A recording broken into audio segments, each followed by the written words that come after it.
Whose alarm is going off? That was mine on my end for a drink. That's elsewhere. Okay. Oh, good. So AC 14, HP 45, and passive perception 11. Yes, sir. Charlatan background, tiefling, and what was your class again? Warlock? Yes, sir. Level 6. Warlock, tiefling. And Riley, would you mind giving me a quick summation of what your character is feeling right now as you're sitting in Omu with the few cubes that y'all have, with the adventures that you've been on? What is Riley's goal or end game as y'all are going forward right now? I believe Rylu's end game at this moment is that he wants to be able to eventually slay and end the death curse that has happened so far, but that has been a drive since he's began it. As far as side quests go, there was a snout that Baku had brought up that he had been given a little bit of a favor token for if he helps him complete that. And he is currently one that will fight with friends, but he's not going to enjoy friction if party members are brand new trying to split ways. And that is the best I can describe his overall goals right now, is to end this death curse with the side quest of helping Baku. All right. Well, thank you very much for that, Rylu. I'm just going to bump on over to the next square in my box with Baku. I think that'll be a nice little transition, especially as you mentioned Baku's story. Above table, just imagine that all of you are sitting around a campfire right now, finishing up a long rest, and kind of discussing your plans for continuing through this adventure. All right. Baku is a turtle fighter cavalier, specifically level 8. Background is a far traveler. Race is turtle. He has 20 AC. Usually in combat, he'll have 23 from all 3 points of his defender longsword going to AC. His health is 78. Passive perception is 15. And action. Action is Emerald Enclave. Okay. Baku being one, he's kind of in an odd place right now because he's one of 2 surviving members of this original party, Rylu being the other one. So he's feeling really drawn and a very heavy connection to Rylu just because they've been in this since the beginning. So I think if it had to come down to choices, he would definitely choose Rylu just because, you know, they were originally together. But he curse, but his primary reasoning behind this, getting rid of the death curse, is so that way he can find some friends to go back to the Snout of Omgar, cleanse Dangwaru, which is the overtaken the in Snout of Omgar, his homeland, and he wishes to reclaim that palace and reclaim it back. Okay, the turtle reclamation. That'll take us over to Zarok, the sleeping fighter that has finally gained enough experience to sustain those 1 and 2 hits. Smash! Yep, Zarok, human variant barbarian. His background, Outlander, tribal marauder. He's had quite a rough history, and he tried to make amends in life. He came across Baku. Baku saved his life, and thus why he joined the group as payment back to Baku. Okay. He's usually straightforward, reserved, blunt, but as of late, he's been quiet because he's had too many near-death experiences with the whole Nasrasi experience. Yes, Rasna Seed, delightful little paladin, Yanti. Yeah. So we got armor class 13, 45 hit points. Well, let's see. Passive is 10. Passive is 10, and your level. And Riley, if you could also type your level into the chat. I have no idea what my level is. I know what my XP is. 3,157. Guessing level 4 or 5? Yeah, just go ahead and figure that out. And what is Zarok's intentions right now with all of this, especially all those near-death experiences and the death curse looming? Because that is such a final death right now with the soulmonger taking away souls. Honestly, he's at a loss at this point. He's just kind of tagging along and just killing whatever comes his way until he can get his thoughts figured out. Okay. And that takes us to Appleseed.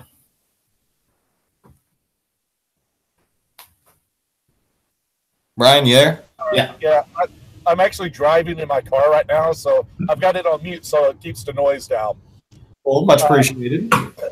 Appleseed, looks like a good old boy drow.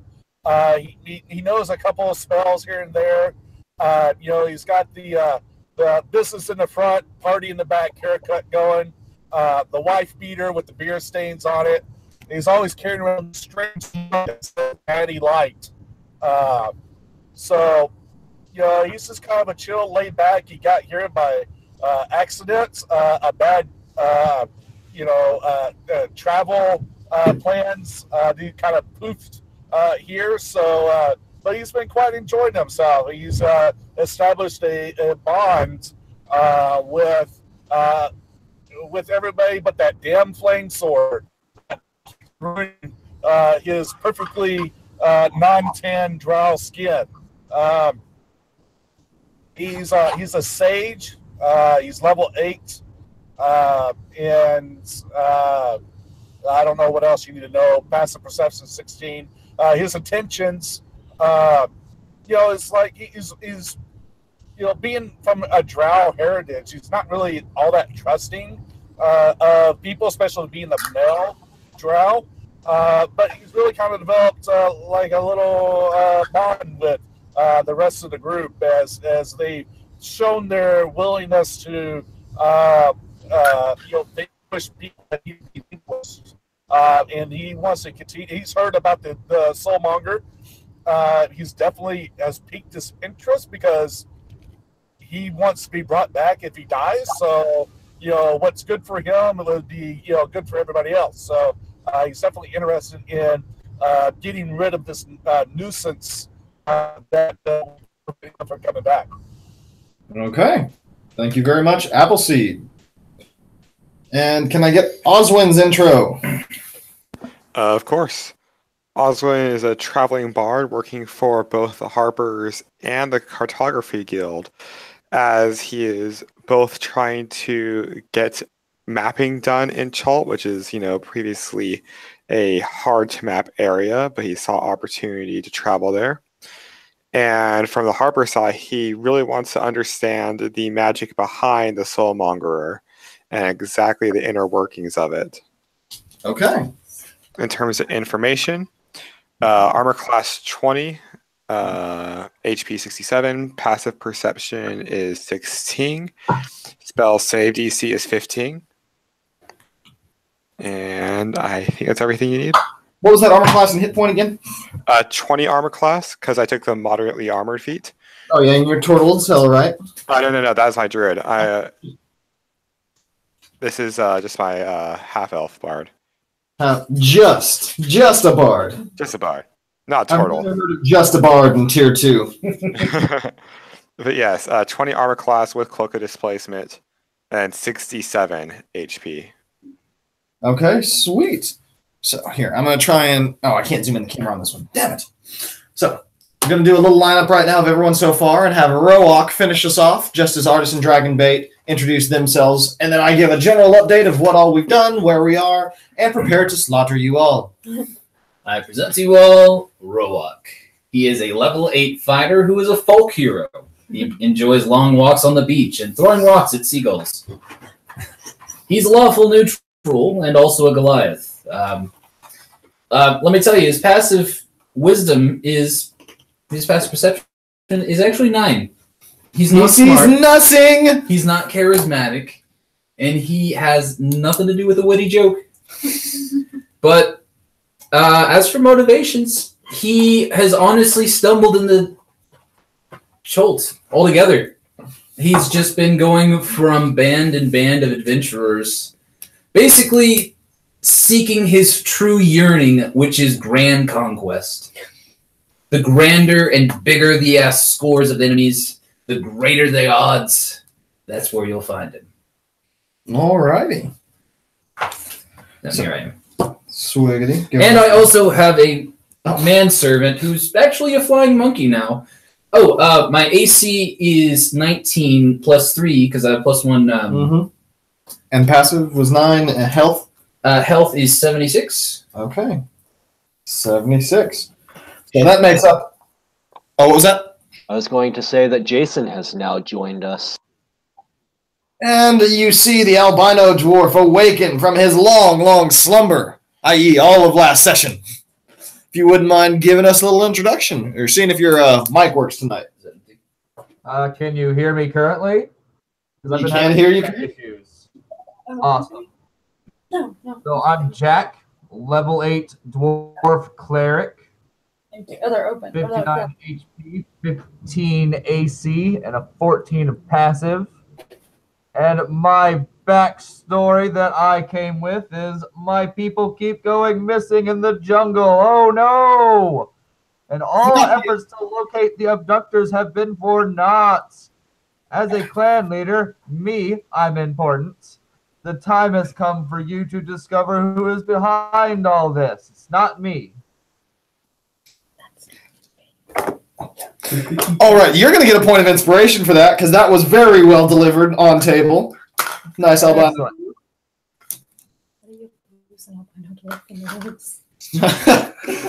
All right. And Jack, what was your background, actually? I forget. I have a noble background. Noble, all right. So the noblest of noble dwarves. So, a little bit of background on Artisan Dragonbait. For those of you that can remember, y'all stumbled upon them in Uralunga, where you were gifted with several of the supernatural abilities that were able to help y'all clear out nests, summon berserkers, that sort of thing. But Dragonbait is silent, communicates mostly through smells, so at any time during the session, you might be notified of a certain smell in your area. It might help you keep track of what all might be around the corner, since Dragonbait is a great scout and a great fighter. He can attack 3 times in one turn with his Defender Longsword, but he also has a hard job communicating. He's the strong, silent type. Artis is a little bit more reserved when y'all first met him, and he started to talk quite a bit more now that you have vanquished Rosna C, and he was able to help you get out of that lair and everyone away from death. So right now he's grown a bit of a strong bond with the group, and him and Dragonbait have agreed to accompany y'all on this quest and help you clear out the Tomb of the Nine Gods, get the cubes from all these shrines, and any way else they might help, so that you can also help defend their Ring of Winter that they are trying to stave off from the frost giants plaguing Cholt. But Artis, would you mind giving us a little introduction for you? Just for what your thoughts are right now after hearing what all this party has to say, your 7-player party. Well, he's delighted that the little, dwarf has woken up. He was a little jealous that he got to nap and he didn't. He's eager to get on this adventure and, complete the quest. And right now, Dragonbait is unleashing a smell that is a combo of lemon and tar. He's excited to continue the journey. All right, so y'all have a whiff of lemon and tar as you're taking this long rest. As you're finishing up, gotta remember what part of the city y'all are in. Y'all on the northern... Oh, yes. Y'all just slaughtered a bunch of kobolds. All of them. You slaughtered a bunch of kobolds in that room. So, we are picking back up after y'all have learned that non-lethal damage can do a fair bit more than you hope if your strength modifier is a little too high. So you see kobold bodies and guts lying all around this room. Draw a little just image of it right here. But other than that, I think y'all remember it. You're deep down in a dungeon underneath this bazaar. All of the staircases and pathways around you have been, almost controlled. Lost audio. So there is one staircase that y'all there are 2 staircases. Y'all were able to clear the way out of one of them, so there are 2 ways in and out of this complex. Other than that, you've got kobold bodies lying around, no cubes. You feel kind of bad about yourselves, kind of looking at these pitiful creatures as you spent the last 8 hours around them. But besides that, what would y'all like to do? Just for the record, Appleseed does not feel bad. Yeah, I figured, Mr. Joe Dierte. So, what's a cobalt? Kobold is kind of like a flying rat. It's small. It's about the same size as a goblin if they're really skinny and emaciated. Think of, I guess, draconic rats. They look fiendish, but they have a little bit of intelligence about them. I'll try and pull up a picture of the monster manual if anyone wants to grab one and send it. I don't believe that if we're strewn with bodies of them around us, they must not have been that smart. Yeah, no, they're not that smart, and they're incredibly weak and squishy. Think ultimate squishies. Yeah, where would you like to go? Right now, you are on the northernmost end of the map that that I checked off the places that we've been. They have it available. Oh, I do not have available right now, but we should have it. Here's a kobold, if anybody's wondering, Zach. Oh. But right now, it looks like most of the places y'all haven't explored are on the western side of the island. I think we had the way was amphitheater, right? What was that? Sorry.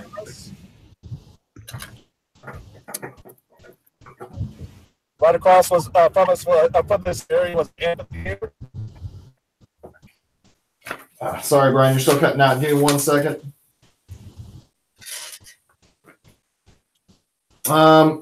Directly where y'all are is in the middle. Again, for a view of the map for everyone, if y'all can see it through that camera. You're on the northern side of the city right now, underneath this bazaar. This is the flooded waterway y'all just got through and cleared out the shrines over here. You killed Rosna C up here. And this is a long pathway that goes from the entrance of Omu all the way to the northernmost end along the western edge. And this is the length of the building and ruins y'all have. To the northwest, I think you said there was an amphitheater there. Yes, the amphitheater to the northwest. Y'all have not gone there yet. There's a line of buildings about 250 feet thick in between y'all and the amphitheater currently. Okay. That seems to be the next logical place to go. Okay. So you hear Appleseed pipe up for the amphitheater. What does everyone else think? I agree. We're going to make Lemon. the bar to the greatest show on earth. I was actually going to ask, were we able to see anything within the room where we slaughtered all the kobold? Like, where the guy was going to, like, surrender for us at? Yes, you see small little trinkets, quite a few toys lying around. It looks like they were just... Oh, wait, did y'all actually loot the room last time? We had finished slaughtering them. We did not get to loot the room. Okay. Well, then as you're going through that, you're going to find a bunch of trinkets and a bunch of items if someone wants to keep track. Y'all are going to get 75 gold for the macaw decorated cloak that the largest kobold wore. It's about a 6-foot-long tapestry. His hoard, and yes, I said hoard, contains 30 gold, 250 silver, 1,800 copper, a colored glass statuette of a dragonfly worth 25 gold, 4 bloodstones worth 50 gold apiece, and a potion of greater healing. Could you repeat the number of copper pieces one more time? 1,800 copper pieces. I think it's fitting that Xerox gets the potion of greater healing. Honestly, Zrock's vomiting in the corner looking at it. I also could not get the very first thing that you said, the tapestry. Oh, the tapestry, it's basically a cloak. It's worth 75 gold. 75. What does it look like? Does it say? It is a tapestry of a macaw decorated with garnet beads. Other than that, no further description. You know what? It's got a symbol of Asterak on it. I think that I typed everything into the chat. Somebody double check for me, please. That should be, yeah, the bloodstones are 50, not 59. Everything else appears to be there. So that's what y'all are able to scrounge up, along with a couple other pieces of cloth, little blankets, stuffed animals, rotting pieces of wood that they've whittled away. Stuff like that. All right, so to the amphitheater we go. I suppose so. I'm not hearing anything else. I've always been one for the amphitheater, or any theater for that matter. I will need a survival check by whoever is going to be leading the group. Squigs, you want to assist me?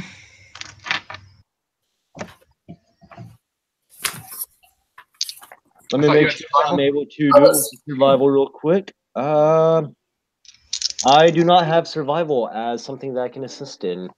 I'm proficient. I assist. So Roak is going to assist you, Baku. Really? 9. I got a 1 and a 4. I'm sorry.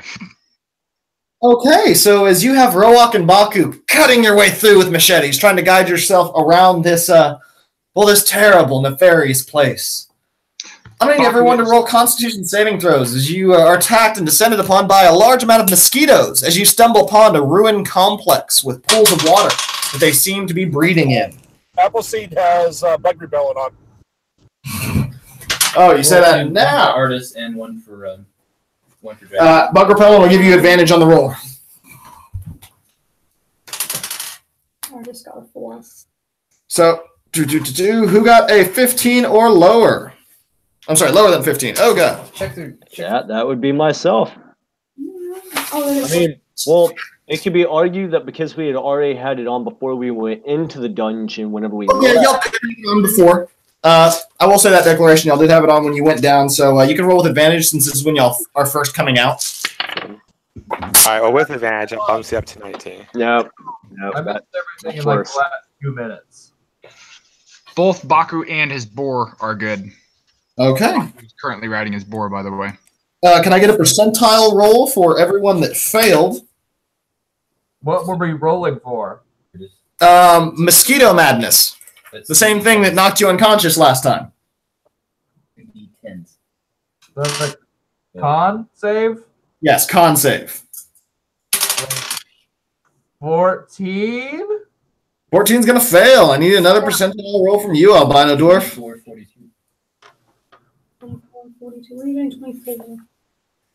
Rylu failed, and for his percentile roll, he got 17. All right, so 17 on the percentile roll. For the next 70 hours, you suffer extreme paranoia. You look around like the vines are encroaching around you. Acerak is coming for you. And actually, as you look towards the eastern side of the city, you're going to see this waterfall. It's going to catch your eye. Y'all have been by it before, but it's going to look at you in a very odd manner at this point. It's going to shake you to your core. And as you look at it, a city of magnificent whitewashed buildings stretches out before you. All of your companions are going to fade away into the darkness as sunlight sparkles off of the glass domes and windows. Yet all is not well. Black smoke coils from fire across the city. Corpses litter the street, and wraiths circle rooftops like vultures. A sphere of utter darkness grows out from the heart of the city, blotting out all light that expands towards it. You turn away, and as you look back, the darkness is gone, but the city is half flooded and overgrown.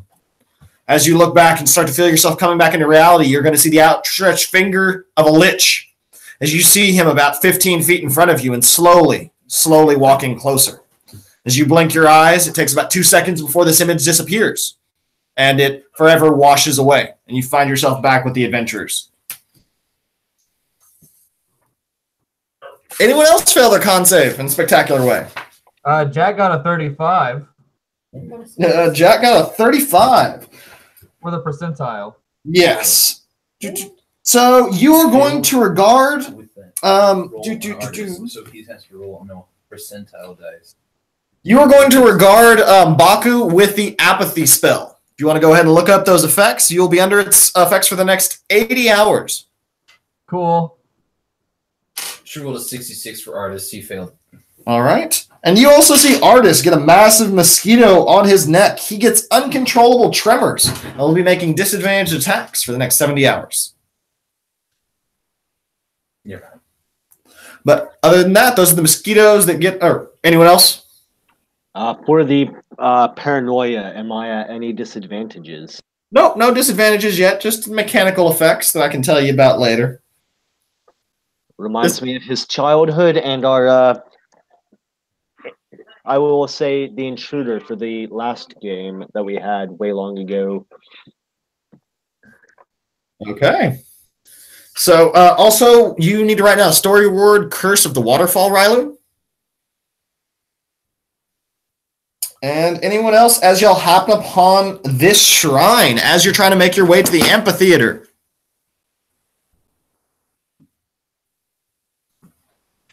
No? Nothing? So I take a look at it. All right. So as Rowok takes a look at this shrine. Z-Rock rolled a 69 on his percentile, by the way. Oh, thank you. Make sure you let him know, Z-Rock, next time. 69. And Zarok is not having a fun time as the tremors have affected him as well. Disadvantage attack rolls and ability checks. 3. I'm sorry, not ability checks, just disadvantage attack rolls based on strength and dex. 3. So you see Rowok step in front of this shrine. It's like, wow, this really looks important, guys. It really stands out. I don't know what it is, as there's just the massive images of one of the 9 trickster gods scattered all around it. Anyone else that wants to try and look at it can try and see which trickster god, but right now you're just going to see small monkeys adorning all of the outside of this very tall complex. Are they flying monkeys?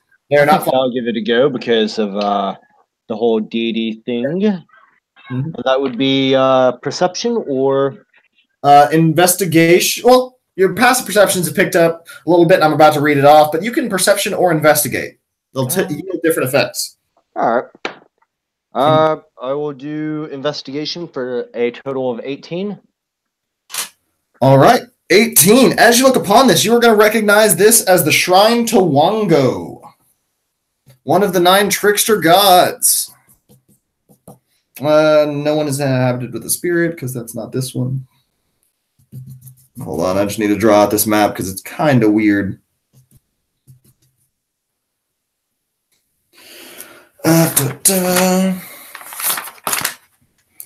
Carvings of monkeys hang by their tails, decorating 2 cracked obelisks that stand before the entrance to this shrine.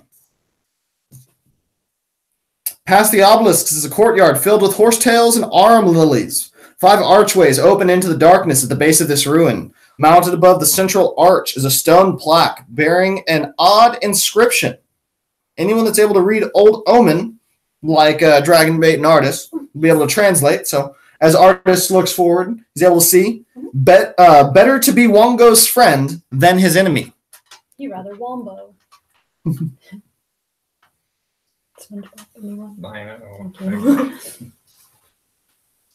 All right, so what you want to do is you see this shrine. Artist wants to kind of move forward a little bit into it, see what's up. Okay, now which entries? There's 1, 2, 3, 4, and 5 possible entries. He wishes to inspect entries 1 and 2 to see which ones are safest. All right, so as Artist walks up and looks to entries 1 and 2. I'll back him up just in case. Pepe on my shoulder. All right, so as you go up, you see 1 and 2 extend to hallways. Number 1 goes down about 35 feet before it makes a small turn to the right. And number 2 stops in a dead end after about 25 feet. He's going to go down pathway 1 and calling out to anyone who wants to follow. Okay. So, Artist is going to go down pathway 1. This is Artist. Yeah, he's going to kind of make his way down there a little Okay. Anyone else like to explore one of the passageways? I can follow behind Artist's backup. Okay.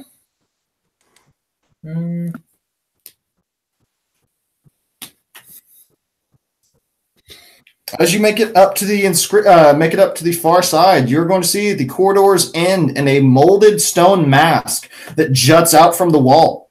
There's inscriptions above the mask that read, "I ate one of the boar's friends." It appears to be that of a lion.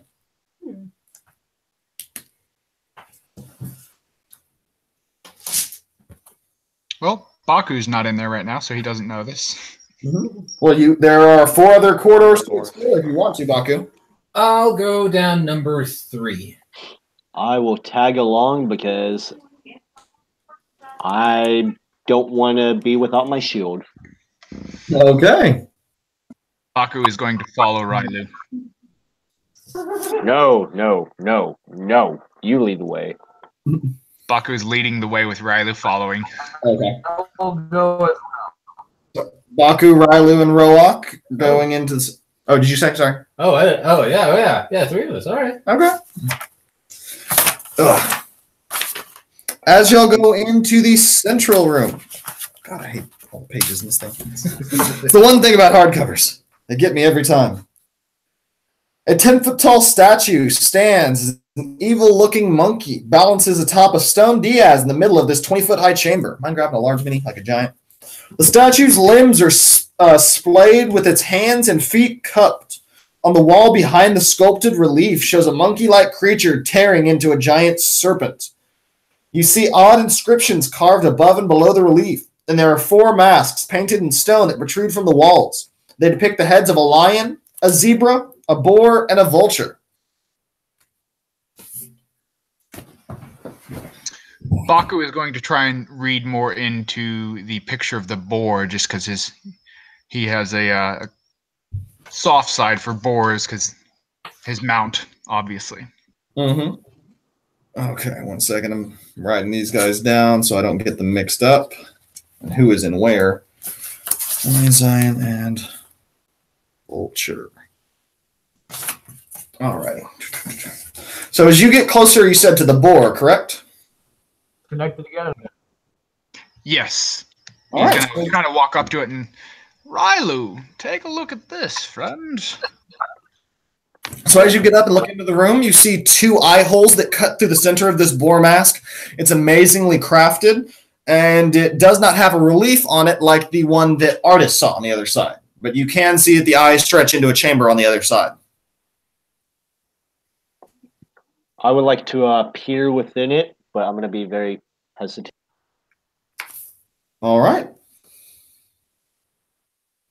I'm going to walk back out to 4. As you look into the wall, or as you look through the boar eyes, you're going to see a passageway extending out in the backside of Zarok and Dragonbait, as they're kind of just standing outside along the corridors to that side. Hello! It suddenly smells of ham as a Dragonbait is startled by the sudden hello. By the sudden hello, you start smelling ham wafting down the corridor. So you said you went down number 4? Yep. All right. You see Roak stumble out of the room at this point and go down one of the corridors on the far side. You can hear this echo around as, again, there are holes between the lion mask, the boar, the zebra, and the vulture. As you make it up to the zebra mask, you see, once again, this image of it, the 2 eye holes, and it bears a striking relief of an actual zebra. Above the mask, it reads, "My only friend starved to death." Oh. They're a really fucked up zoo. All right. I look through the mask. As you look through the mask, you're going to see rays of blue light that fall on the right foot of the statue in this room. As you look closer at the statue, you see that it is a monkey with 4 hands. They seem to be open, and it shines on the bottom right one. Okay. That's a zebra? That is the zebra, yes. Okay. I think I'm just going to kind of fit the fashion and go for 5. All right. So do you communicate the blue light to anyone? Yeah, of course. Okay, so Ezra comes out through the central area. He says, "Hey, I looked through the zebra. The light's shining down on the bottom right foot. I'm going to go and look at this other one and see if there's any difference." As he goes down the vulture corridor, and similar to the lion, it does a little archway, or a little turn before it reaches the mask. Above on the plaque is, "One of the others has no friends." All right, I'm look through this mask as well. As you look through this one, you see blue light falling on the left hand of the statue. Left hand of the statue.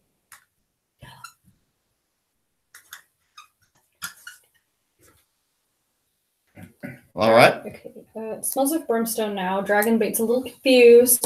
He wants to follow someone, so he is going to. I tell them And kind of looks around to see if there's anything. Like, can he see the blue light shining through? And You cannot see as your Dragonbait goes in, he cannot see the blue lights shining down. You see a couple cracks in the ceiling. You see sunlight coming in, but you don't see this eerie blue light that Roak is speaking of. The smell of brimstone increases. Okay, everyone smells much more powerful brimstone. What else is everyone in the party doing? I was going to let Baku look through it as well, while also is Dragon Bait and everybody move. Does that change our line of sight for anything that we see, or is it just still into the open hallway? It's just still into the open hallway. It hasn't changed line of sight. It seems to be about 25, 30 feet between the entry of this room and the outside exterior. Other than that, looking through the mask holes from this side does not show anything. What about for the lion side? For the lion side, as no one's looked through that mask yet, y'all just saw. I would like to. So as Artis is reading the relief, Oswin is going to step up and looks into the lion mask.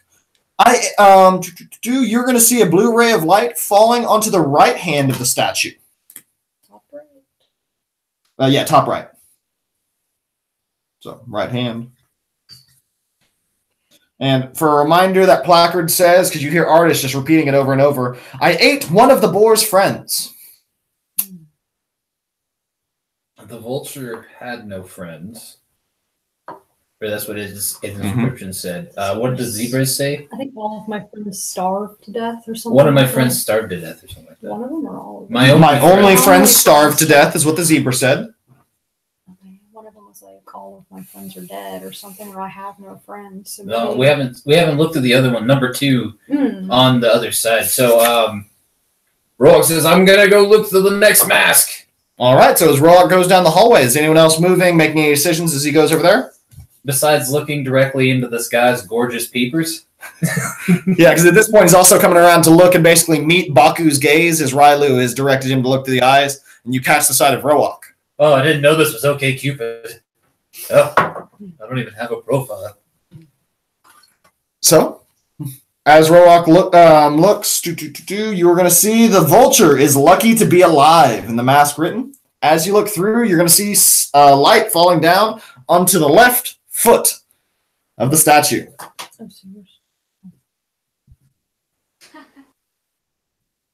As you have now found light shining on all 4 of the feet from multiple of these statues.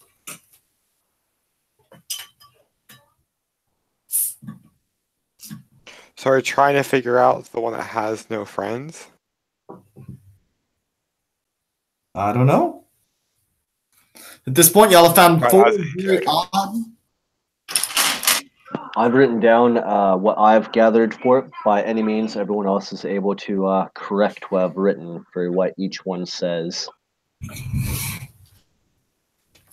You're going to get inspiration for actually paying attention to those notes. Thank you, sir. The vulture is one of the others has no friends. Zebra is my only friend starved to death, so that one's right. The vulture is lucky to be alive, is what the boar said. And the lion is, I ate one of the boar's friends. Oh, okay. Dragon Bait thinks he might have figured it out. Okay. How does he communicate? Right in sand. Oh, shoot. He is a weird combo of smells emerges. Well, he can just draw it in the dirt. Yes, he does. Okay, so as you see Dragon Bait start drawing in the dirt like he's got an idea, what would everyone else like to do?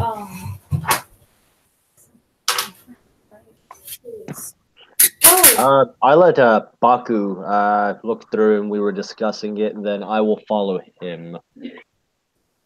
Okay. So as Baku looks through from that side, he does not see anything besides Roak walking up to the portico. Hungry eyes. You catch eyes with him. Well, the lion ate one of the boar's friends. The zebra's only friend starved to death. The boar's is that the vulture is lucky to be alive. And the vulture has no friends. Okay. So anybody? Well, I mean, if you kind of look at it, though, the lion friend, boar... And also remember in the central room, all you see is this central statue with 4 cupped hands, because it's a monkey, so 2 hands, 2 feet, sitting itself on its tail in the middle of the room.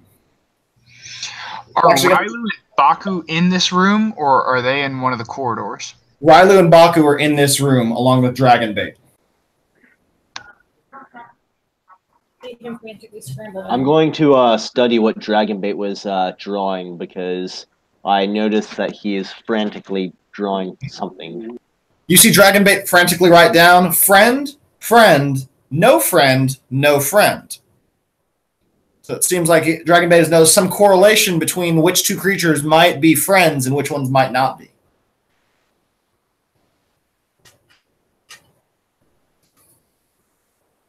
Also, Rylu, you are going to get an odd magical suspicion coming from the inscriptions on these masks. They appear to have some sort of arcanic ability to them, or some arcanic script to them.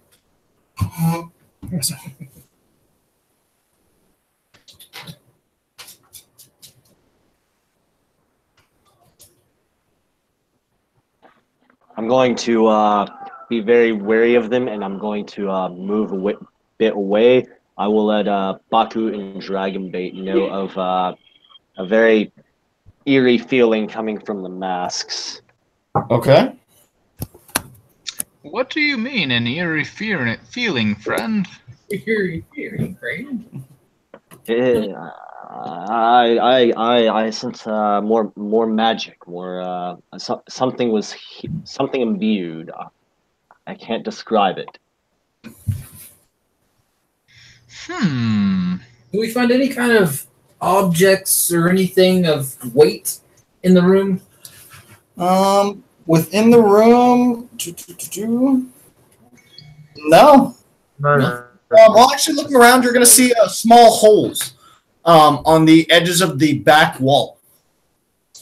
Seem to be gas or water inlets from the traps y'all have seen before, but it does not appear to be an actual trap.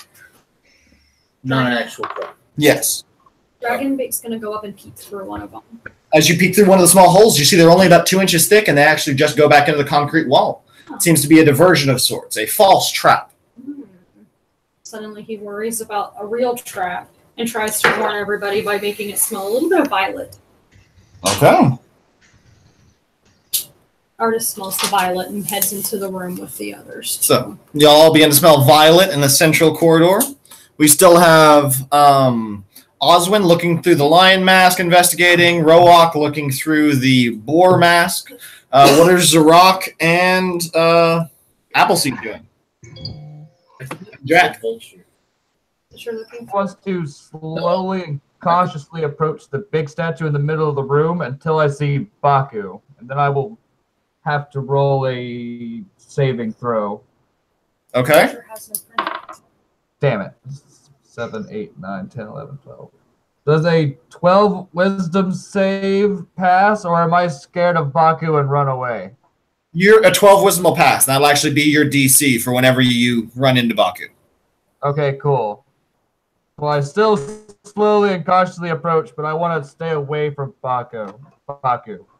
Okay. Like, opposite end of the room from him. Jack, are you feeling all right? You seem to be acting a little weird lately. I say nothing. Rylu, is Jack okay? He seems about normal to me. I don't know what you mean. Appleseed is home. Oh, and as you walk into the room, your passive perception is going to, yours and Baku's passive perception is going to pick up an inscription on the central statue. Now there are finally enough people in there. God. This statue is written in Old Omen. Dragonbait's able to translate, write it out on the ground in common. And it says, Wongo's friend knows where to pour the water. Oh, so we have to find it. It smells like popcorn as Dragonbait suddenly realizes what's going on. I'm making up new smells as I go. Y'all begin to smell. Everyone begins to smell popcorn. See Dragonbait's gears turning. So it has to be one of the two that we know has friends. Perhaps we have to pour water on the hands? But the think question only is, one- of which one? Yeah. Either the lion or the boar, is what I'm thinking. Roark thinks the vulture. Vulture has to. But it's better to be a friend of Wongo. Ooh. I agree. I would say the You know, boar. But I am partially biased towards boars. After my friendship with Boromir. All right, so Baku seems fixated on the boar mask that Roark is in the hallway of right now. Artist is starting to consider the answer could either be vulture or you don't think it's boar. He's leaning more towards lion and vulture, but potential of boar. More along vulture lion. Taking more predators, you know. Okay, sounds good. And no, Jack, there's only one turtle. So, what would you like to do? You have an interesting puzzle set before you. No one has set off traps, which is actually impressive for... Well, actually, y'all have made it through one dungeon so far without... Or one shrine without setting off traps. So, let's see what are we doing, guys?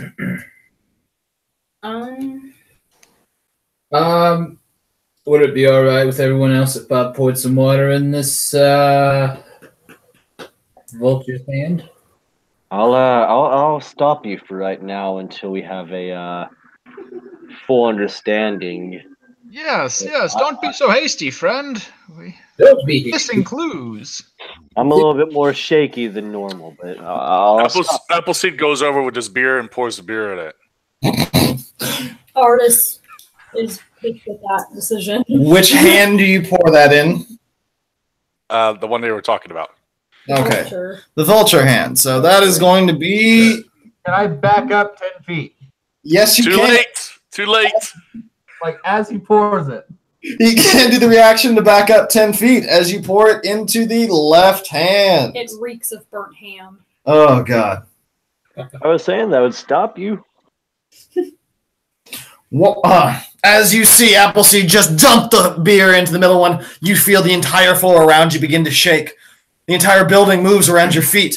Feels like the entire thing's going to collapse in around you.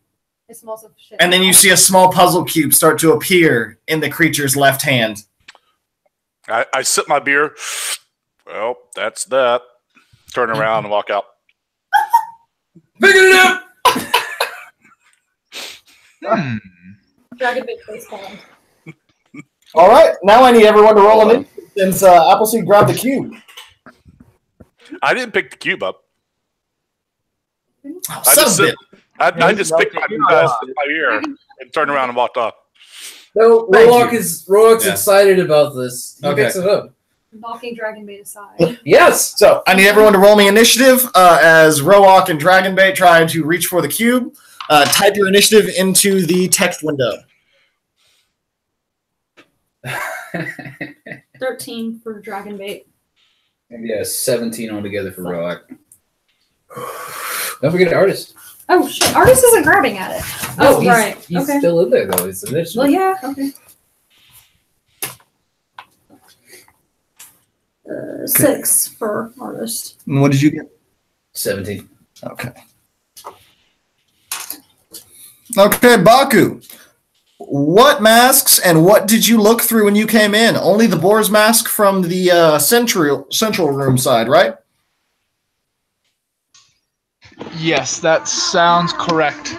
All right. You I feel looked through 2, 4, and 5. Oh, I know. I'll get to you. I remember yours.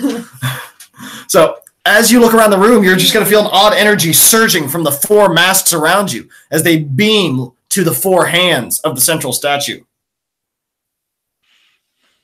But nothing else happens on your turn.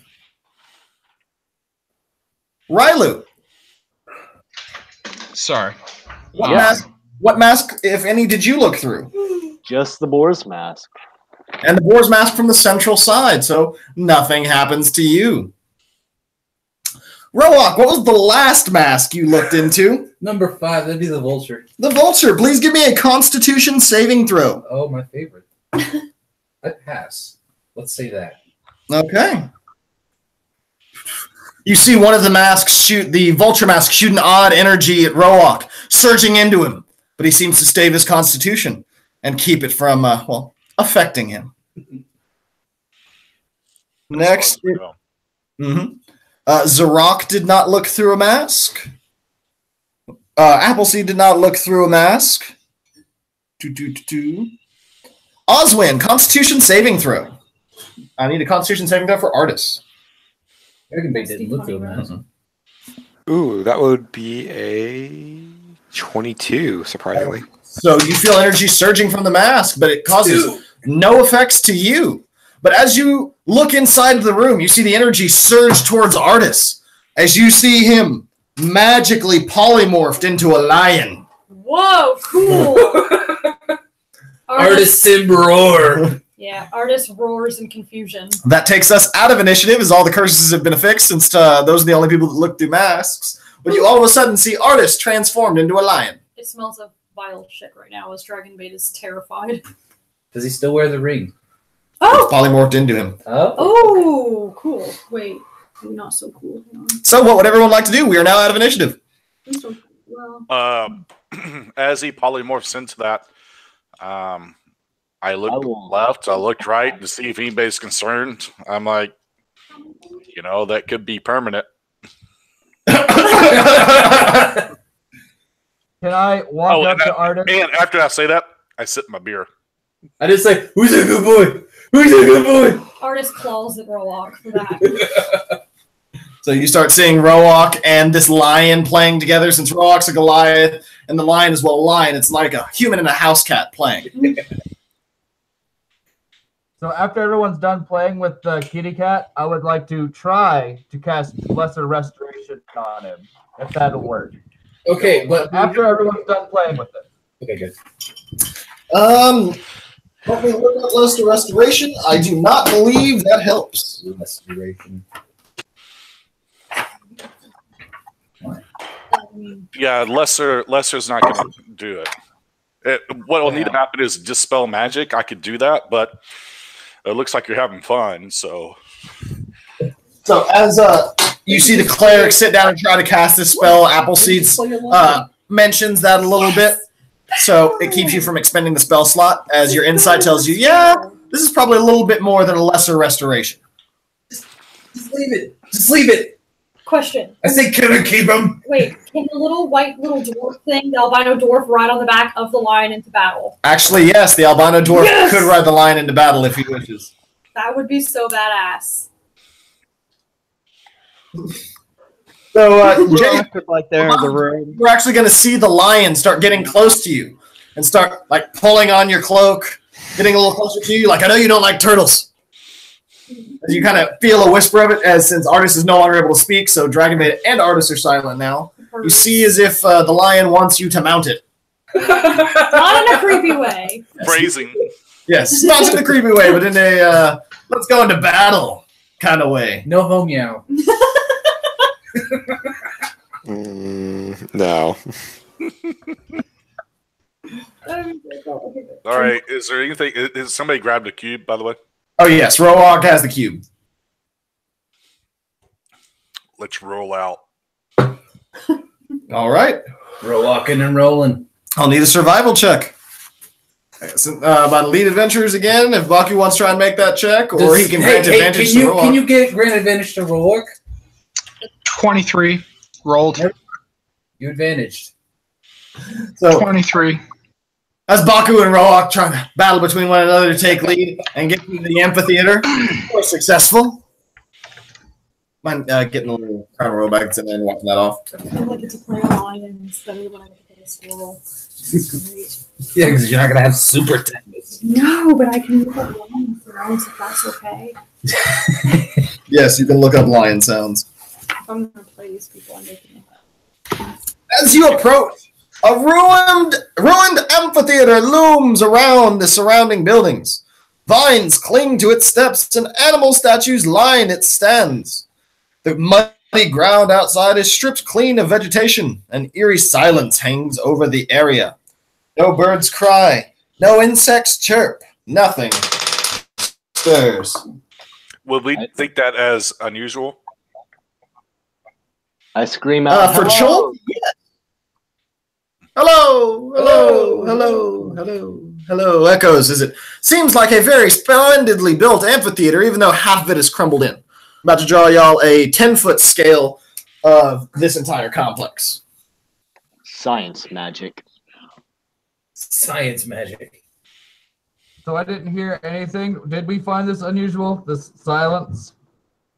Yes, you did find the silence unusual. Usually in Cholt, you even hear mosquitoes, especially those of you that have failed the saving throw more than once.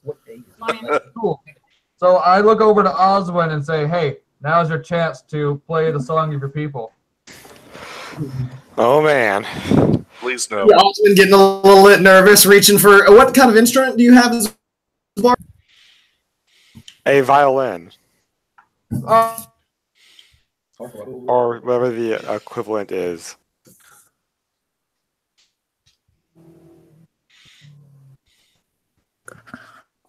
Didn't hear anything you said. Hello? Oh, banjo? Oh, no. Hello. Violin. Or Oh, violin. Okay. Or whatever the equivalent would be. No, I'll go with violin. I used to play one as a kid, and I'll definitely allow one in our game. It existed. I swear. So, as you look upon the amphitheater, it looks to be about 40 feet tall at its highest point. The steps seem to go down right about here, as y'all are in a single file line right now. What marching order would y'all like to be in as you approach this with Baku and Baku and Roak at the front? Lion Artis is going to kind of walk up because he wants to be towards the action, and Dragonbait's going to follow him. And the albino dwarf's on your back, right? I don't know. I don't know. Want to? And albino dwarf, type in if you would like to be riding the line into combat. Other than that, who else would like to be middle to back? And as Oswin approaches, I'm guessing with his Appleseed is near the front somewhere. And I'm currently just tuning the strings of the violin. Okay. I would say that I would like to be in middle backish area. Okay. Zrock.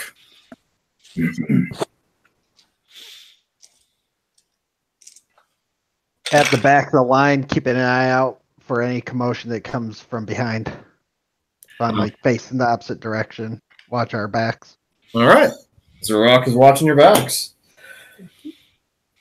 Do we notice any kind of passageways or anything just out of the open? Right now, you see a crumbled-in part of the amphitheater. Off here, let me actually give you all a compass. Does it look hollow? Yes, it looks to be about at the same level. It's maybe 5 feet taller because it's just a pile of rubble. Okay. So, amphitheater. Ones with actual color so you can see them.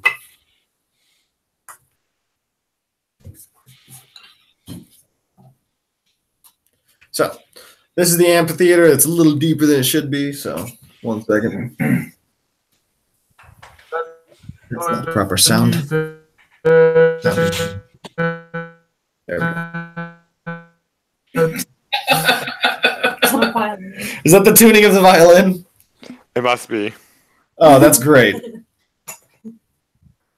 All right. So as y'all look forward, it just seems surprisingly silent everywhere around you. It's dead quiet. There's ruins of amphitheater up here. It's a stepped... Is that foreshadowing? Yeah, a little bit. But there's a stepped walkway all the way up around these edges. There are statues standing on top. They look like gargoyles, but these are only 2-armed. This is going to make a lion roar. You hear the roar echo around this amphitheater. It sounds quite loud. It sounds almost like a T-Rex. Oh, sweet. I sip my beer. Well, that's a thing.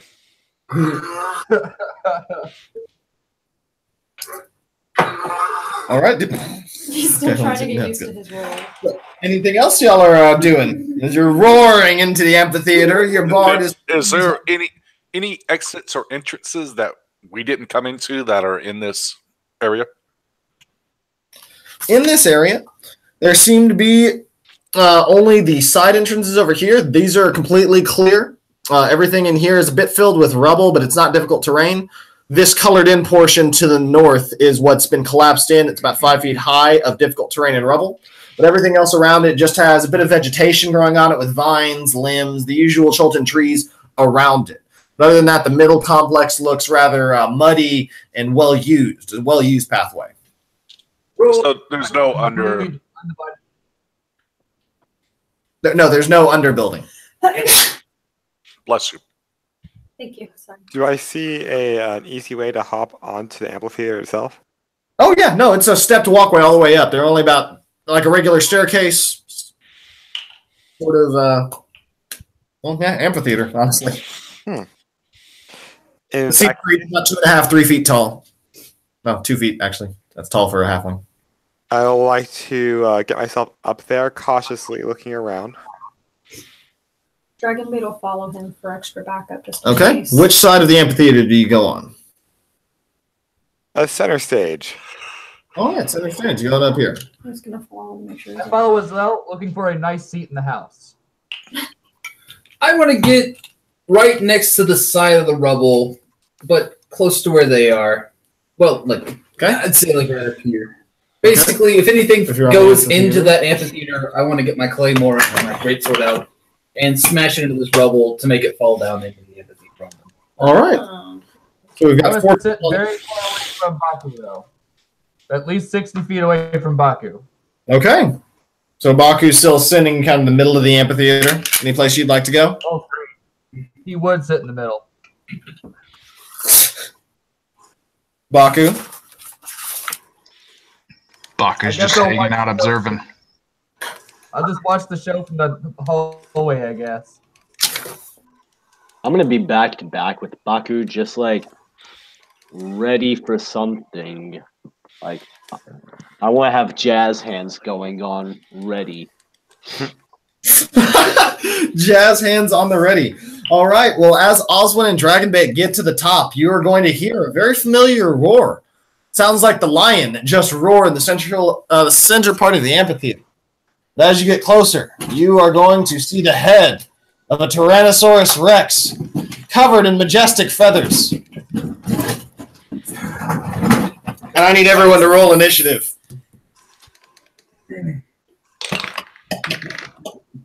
As we have a T-Rex fight. Type them into the chat window.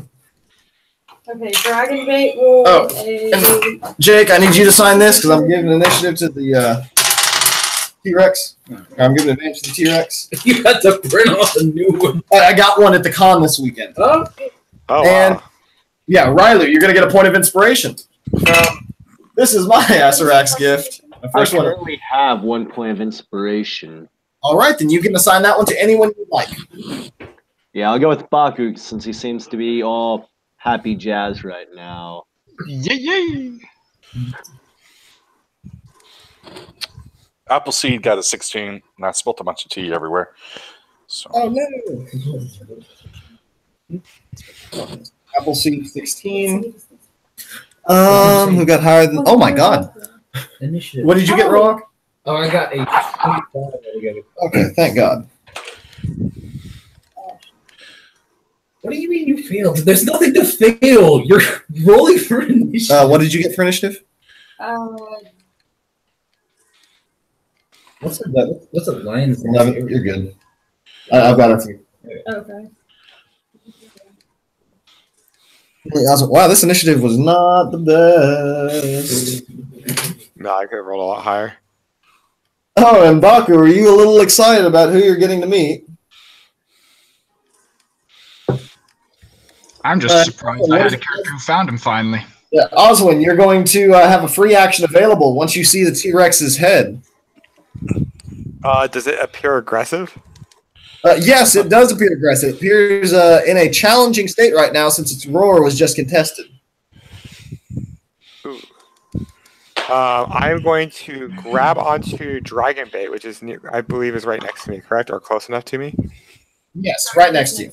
And I'm going to cast Dimension Door to bounce both of us away from the T-Rex towards the center of the party. All right, towards the center of the party.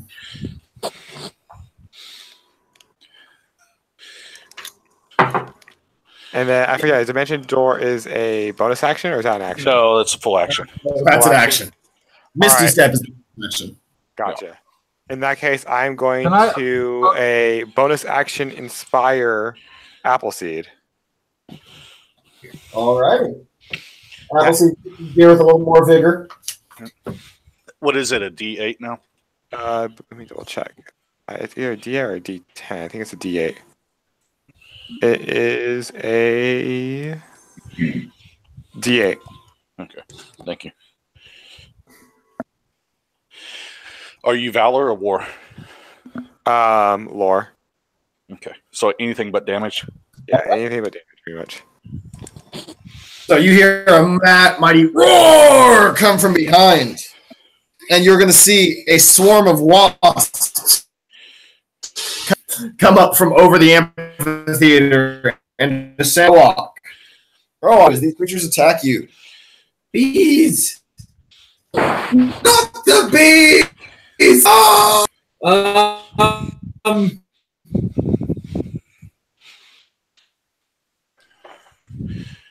I guess I'm gonna hold it 40 feet below. Yeah, you're about midway up. You're about 20 feet up height-wise in the amphitheater, but it's still another 20. Like assuming he launched the bees at those guys. Yes. Got it. Can I get any kind of swing or anything on them? Oh, yeah, because they're coming to attack you. Oh, okay. So Does a 18 hit? No. no. So you all are going to see the swarm of insects. It sounds like a massive humming coming from around the amphitheater. Bugs descend down on Rowok. Swing back in initiative. Okay. I'll go ahead and give it one slicerino with my great sword. That's gonna hit. I didn't declare -5. Damn it. Okay. That's going to be 9. That's going to be 13 damage. 13 damage. The swarm of mosquito or the swarm of wasps tears it in Second half. attack -5. Okay. Oh, wait. In half. Half. You have half of them left. And Appleseed, you can go. Oh, actually, yeah, Appleseed, go ahead and get your turn rolled out. 17 will hit. Okay. So that'll be for 5. That'll be for 21 damage. And 21 will take the rest of the swarm with it as you two-shot the swarm of insects and you splatter them all over. Oh, so what I'm going to do now is I'm going to use my bonus action to use my movement also. Okay. Walk up there and chuck a rock at Big T-Rexosaurus Man. Use a free action to basically challenge him. Okay. So where do you look whenever you go over? What do you mean? When you go over, what do you, like, you throw the rock straight down from where you saw the wasps? I assumed that I could see it, but if it's like dense brush... As you go over and look, you don't see a T-Rex. Okay. Then I'm going to throw where I assume the wasp... Okay.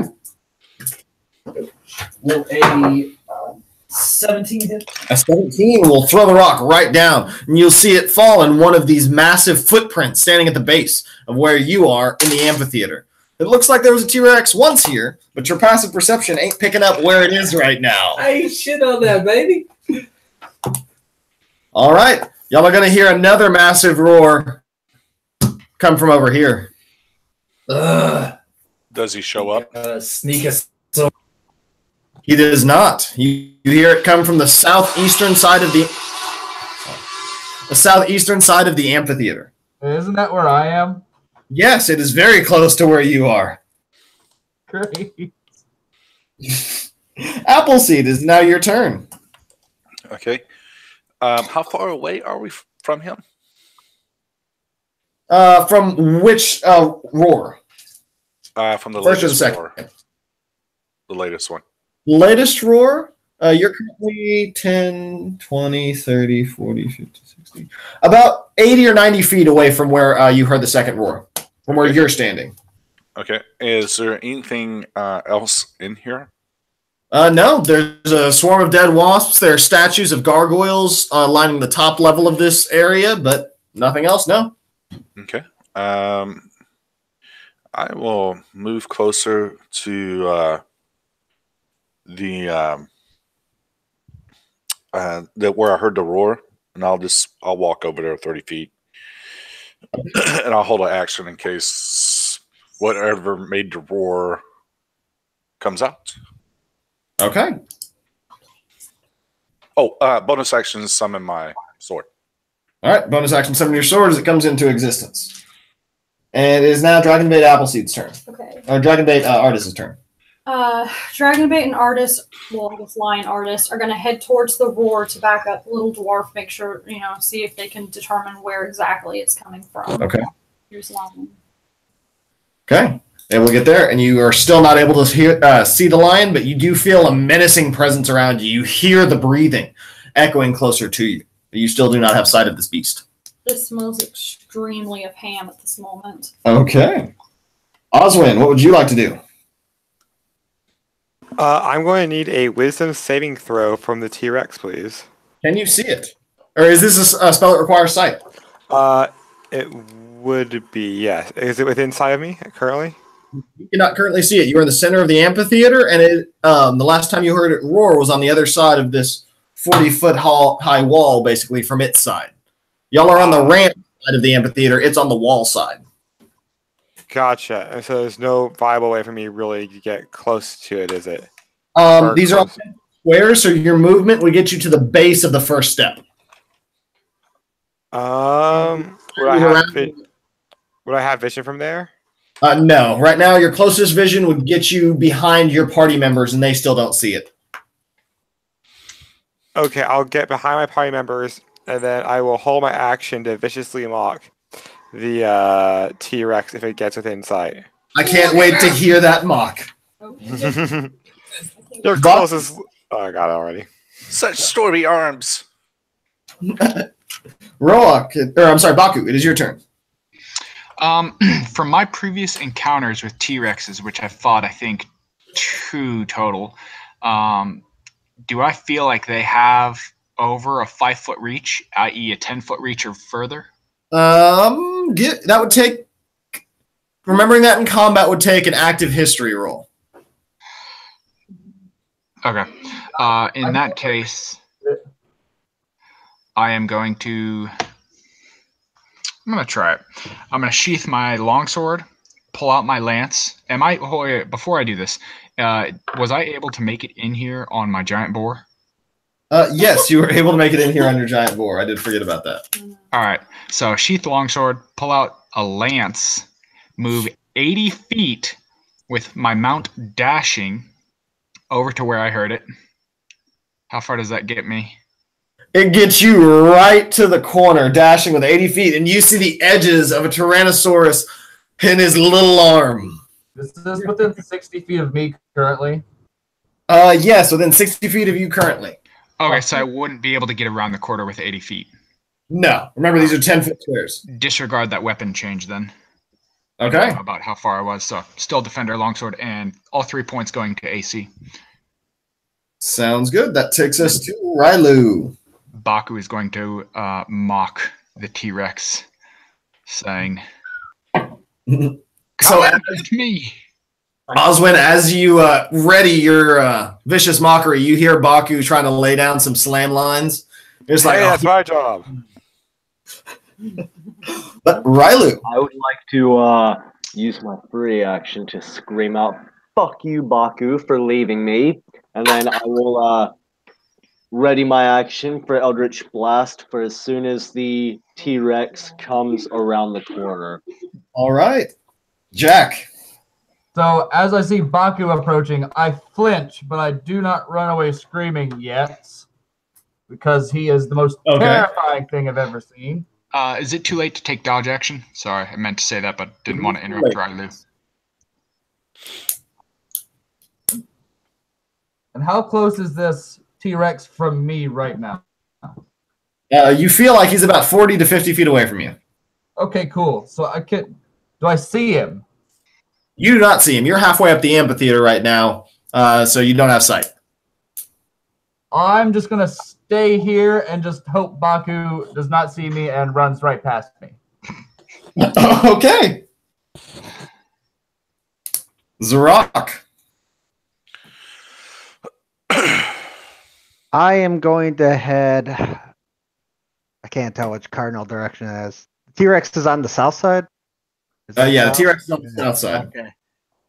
I'm going to dash straight south well, almost a little far away, so I'm a little out of range. I want to be able to turn that corner, try to flank around the side of it there. Okay, so But this. I wanna- Which, 25. Hello? sorry, you're breaking up. I hear you trying to flank, but which side? Are you trying to go through the rubble way, through the north, or come out the south? I'm coming down straight south. I want to be somewhat distant, so Baku looks like the most obvious target that instinctual T-Rex would go after, so I can come around, flank around out of its vision. We'll be able to get you right on the edge of this tree to be able to still get you 20 feet away from the creature if it were to attack Baku. 22. That's good. Okay. And at the ender, vines lashing up at Roak as they make contact, trying to constrict him, trying to get a hold of him. They are able to hit. Are they magical?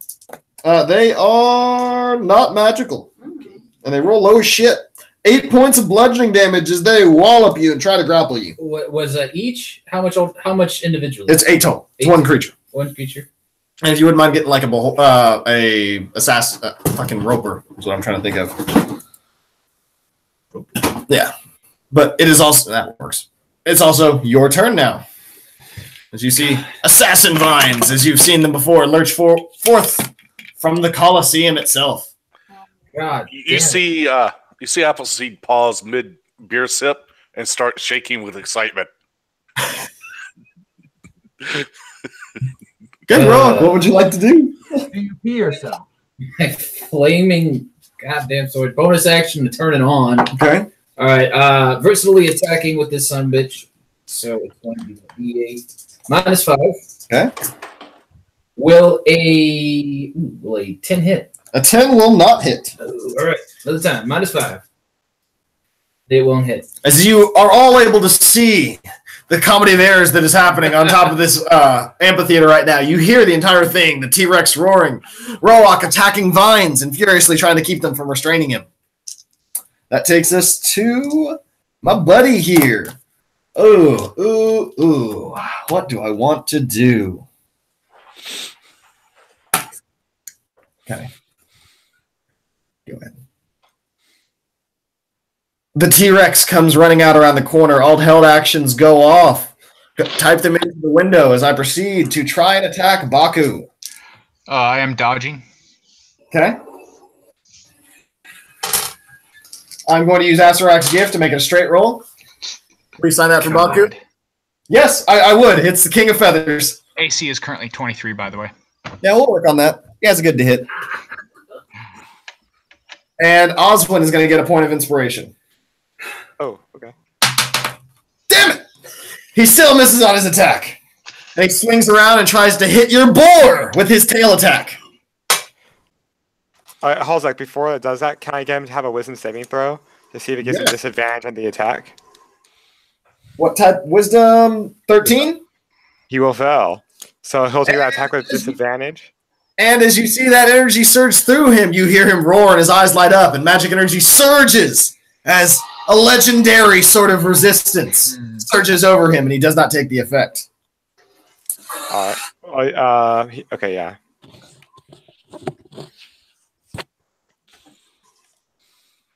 All right. So, attack on Baku's mount. Will a 24 hit? I'm going to use protection. As Baku extends his shield down to his board to try and protect on the attack, it rolls even higher. Yep, that'll hit. It's a dead Can't you force it to hit you instead? No, that's a mounted combatant. I decided. 22 points of damage to the boar, bludgeoning. Ouch. Okay. As you hear roar from the creature again. And poof, he vanishes in a nice little puff of smoke. You might say mist from right in front of you. Do we think that is an innate ability? Those that are spellcasters are able to recognize that if their passive insight is 12 or higher. As an innate ability or a spell? As an innate ability. Okay. At-will ability he might have. As the King of Feathers, you see this massive T-Rex covered in feathers just boop, and disappear. Does he lay an egg as he goes? You know what? Yeah, you're gonna see a little egg appear at the base of where he was standing. Lion Got Art- breakfast. And it is now Appleseed's turn. So we don't see where you went off to. Currently, no. Do I see the vines?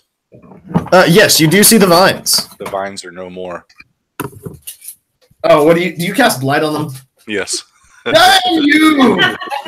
And as you see Rowok fiercely battling, trying to take away these vines, missing terribly. The vines get lashed of him. They can't hold on to him. You see Appleseed set his beer to the side for a second. No, I don't even set my beer down. I'm like, while I'm drinking it, I point at him. Just point. What is the range on that spell? It's pretty far. I know. I'm just trying to make sure because these artists. I'm sorry. It's 30 feet, but I've got 30 feet of movement. So. Okay. 1 second. Kind of casually walk over. Yep, you are just within range. God damn it. So Appleseed just kind of struts up to the middle of the stage. Do you say anything as you cast this? Does it have a verbal component? I'm sure it does. So. Okay, so there's some verbal component you hear as he casts the spell in the middle with a little burp in the middle of it from his natty light. Get her down! As the vines wither away in front of Rowok. It smells of lemon and tar now as Dragonbait claps at Appleseed's awesomeness. Well, it is now Dragonbait and Appleseed's turn, or Dragonbait and Artist's turn unless Appleseed has anything else. I will start as a bonus action. Start humming to myself. All right. That's a whole Dragonbait bonus dances action. along. You see Dragonbait just start dancing, doing the groove thing. Lion Artist is going to. Can they sense if maybe the T-Rex is somehow like still around? Is there Being in lion form, yes, you have probably advantage with perception checks with smell. You can try and sniff him out. Yeah, he's going to try to do that because I'm kind of wondering what's going on. Advantage perception? Twice. Yeah, you rolled twice. Take the higher of the two. Add perception. Probably going to be a 3 or 4. Let's roll it first. We'll see. Okay. 19. And you smell a major waft of this creature. You smell that chicken coop smell coming from down on this south side. He's going to walk towards it, still sniffing, and Okay. Dragonbait's going to follow behind with the smell of brimstone. Now these are 10-foot squares, so y'all are able to get right to this edge. Okay. Yeah. So you see that the lion has gotten on some sort of scent, and Dragonbait is moving forward at the ready, while still dancing. Because if your friends don't dance, and if they don't dance, they're no friends of mine. Hey. And Oswin, it is your turn. Alright, I think I was a bit confused as for why. I have a sense it might be a potential because I have this spell, a polymorph spell. Right now, it would take an active insight roll to figure out what caused that not to happen. It just seemed quite momentous, quite impressive. Legendary, you might say.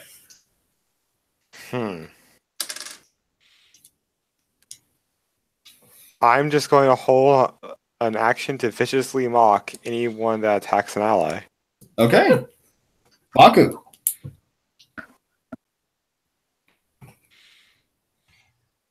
I have no idea where that T-Rex went. Mm-hmm. You did not, but you do also, and I didn't mention this earlier because I need to remember to read the text. The Eldritch Blasts from Rylu both went and hit, sending it to shoot off to the side as it finished its attacks on Baku and his boar. So you did see both of those attacks land, and that's when he poofed away into a bit of a mist. Who is closest to me right now? It is you are right in between Artist, Dragonbait, and Zarak. Okay. Going to.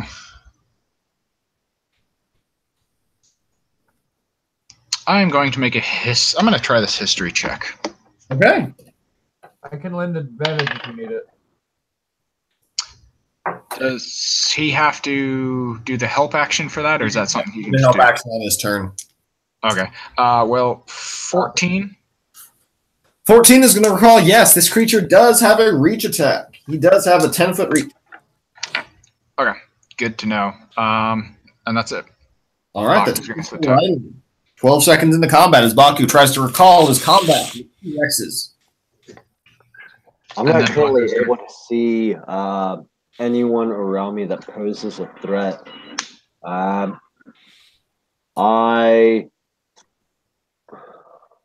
I'll get closer to where I'll use my 30 feet of movement and get closer to where Baku, Artist, and all of them are. And then I will ready my action of Firebolt for the next enemy that I see. Okay. Baku also says, don't be intimidated or, not intimidated, but don't be fooled by his tiny little arms. He has quite the reach, so stay aware of that. You still just hear Baku doing the zingers, and Osmond's like, damn it, if only I could just get these off. I know, right? That takes us to Jack, just chilling midway up the amphitheater steps. Yeah, did I hear him yell that or no? Oh, yes, you do. All right, so really I don't agree with him. I think he's wrong, and therefore I have to. I don't know. I just know he's wrong because he said it. I wish to approach 15 feet closer to the party, but still sort of away from Baku, but close enough to where I can help everyone else. So do you want to go up the amphitheater steps or over the side? Because right now that'd be 2d6 of falling damage going over the side, or take your whole movement to get down to the base. You can also use your whole movement to get to the top of the amphitheater. Let's go to the base. Okay. Anything else? No, that's it. That's my full movement. All right, Zarok. I will cautiously head west, but I will do so in a way where I look feeble and weak, like careless. Okay. So as y'all see, Zarok just shambling across from tree to tree, trying to look like not the best meal, the most appetizing, you might say. Would you like to hold an action to attack, or would you like to dodge? Hold for dodge. Okay, dodge. As that happens, never mind. I don't need a strength saving throw, but you are going to see Assassin Vines lurch up next to Jack and, well, Appleseed. Hold a sec. I think, trigger my ready action if they're within sight. Yes, that would. Vicious Mock, they fail it miserably, and I'm putting that dice away. You call yourself a plant? You're more of a weed, as it takes 8 damage. Hey, I like weeds. As you just see the plant shirk and kind of take it personally. You haven't quite ever seen a plant like sad before, but you can tell it really hurt him emotionally. And we'll make an attack of disadvantage. Okay. Oh, well, it already missed terribly. And it still misses. But after that, it's between Jack and Appleseed. It takes us back to the top of initiative, 18 seconds into this, since the roar first went off, with Roak. All right. Assassin Vines, all these things. I can't see it. Yeah, the passive is 9 from where you're standing. Roar don't see much. So can I use my movement to get all the way basically down to the middle of the amphitheater? It would take your movement to get to the middle, or you could skirt across the top. I would skirt across the top. Okay. 10, so 20. Movement to skirt across the top? Movement will skirt across the top, and you will catch sight of the T-Rex between these two trees. Heavy brush obscurement on both sides. I go ahead and use a free action to tell my party mates where it is. You hear a booming voice come from the top of the amphitheater. He's over here! Can I tell Pepe to kind of circle him around in the air? Yeah, actually, you could. That would take your action, no, unless you're like a beast tamer or a ranger, or like a familiar user. Fuck no, I'm not familiar with any of that. There Can I you just go. chuck him in the air and assume that he knows? You could chuck him in the air, and I can tell you what happens. Oh, let's not do We'll that. roll for it. I don't know if any Gargamels are around. I'm going to chuck 2 rocks. Okay. That is 10, 20, 30, 40, 50, 60 feet away. Right at the cusp of it, baby. All right. That's a crit. All right. And you see Roak, after he mentions this, take a nice big boulder out, or a nice rock out of his satchel. He tosses it down. You hear it. 18 damage altogether. Okay. Rocks. Oh, good. We can do smoke effects. And yes, Jack, you can cast a spell and still use your full movement. You can time it out if you still want to use that. But anything else, Rock? That's my movement, that's my action, that's my free. Yeah, that's me. All right. You now see the creature come running towards you. Oh boy! And at the very edge of his reach, he reaches up and tries to grab at you with his jaws. Holy shit, he can actually get up there, high? And I will like to reach. interrupt by saying, Yeah. stop in the name of love, and do a cutting words. Okay. Get over! How much does it take off? It takes off 5 from the attack. Well, he rolled a 29, so I think a 24 will still hit on Roak. Strength saving throw. But you also hear those words echo throughout the amphitheater as Oswin really chimes in, finds that right vocal cord for the area. 20. Softly. Okay.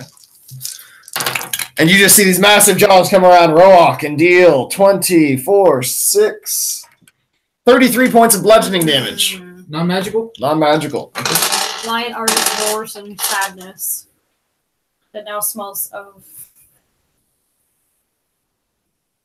And then you see him Honeysuckle. and poof over here. Oh, geez, he's a magical T-Rex. As you are now about 20, 25 feet away from him.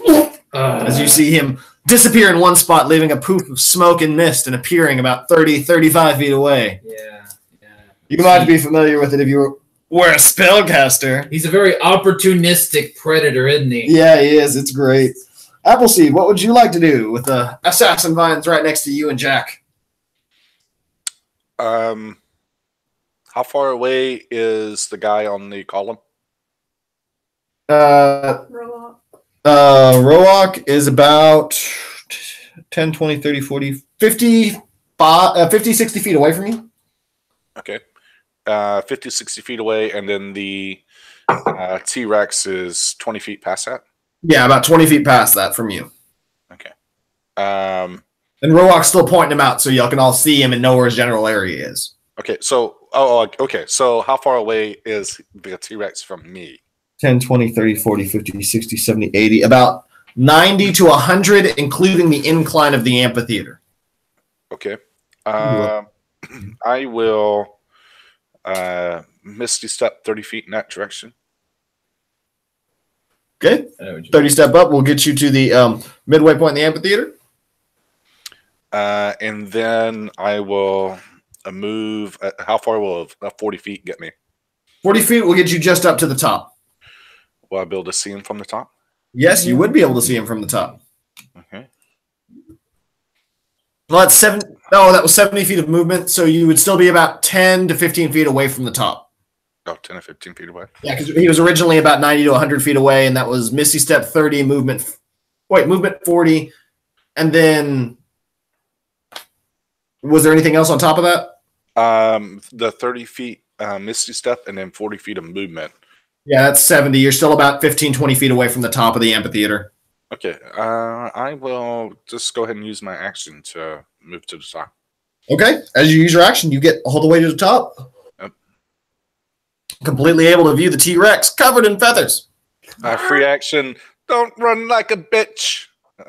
Sip of my beer. All right. With that, we have Dragonbait and Artis. The lion. How far can the lion move? I think the lion can move 50. Okay, so the lion 50. artist is going to run 50 feet towards the T-Rex. Okay, that's the amphitheater. You'd have to run around. Oh, okay. Or 10, 20, 30, 40, 50 gets you there. Dragonbait's going to go his 30 and try to follow. Okay. He can also use his action to move an additional 50. He's also going to move an additional 50 and get up by the T-Rex. All right. So at this point, you are about 20, 25 feet away from the T-Rex as you see Appleseed and Roak see a lion come sprinting around the corner. Yep. Does he get 3 attacks? Not while he's in this form. He gets regular lion attacks. You have to get knocked out of polymorph, which we can make happen. Can he attack the lion? Can he attack the He's T-Rex too far as away. well as a lion? Where if he gets closer at some Yes. Yes. On his next turn, he probably could look up lion stats if you wouldn't mind checking that. Or... Yeah, I got you. But that takes us to Oswin. All right, so now So the only thing that is currently is happening is we have a T-Rex that is way out of sight, correct? Yeah. Oh, and also Jack is being attacked by assassin vines, but Oh, the assassin vine. That's right. Those are easy. yeah. How far away is the assassin vines from me currently? About 25 feet. Well, in that case, I would like to bonus action cast spiritual weapon Okay. in the form of a violin and make an attack towards them. All right. You see the violin come in, look quite elegant, like it's going to play you a great song, and then it just starts bashing the assassin vines over the, well, where its head would be. That'll be a dirty 20 to hit. Oh, how much damage? 7 points of damage.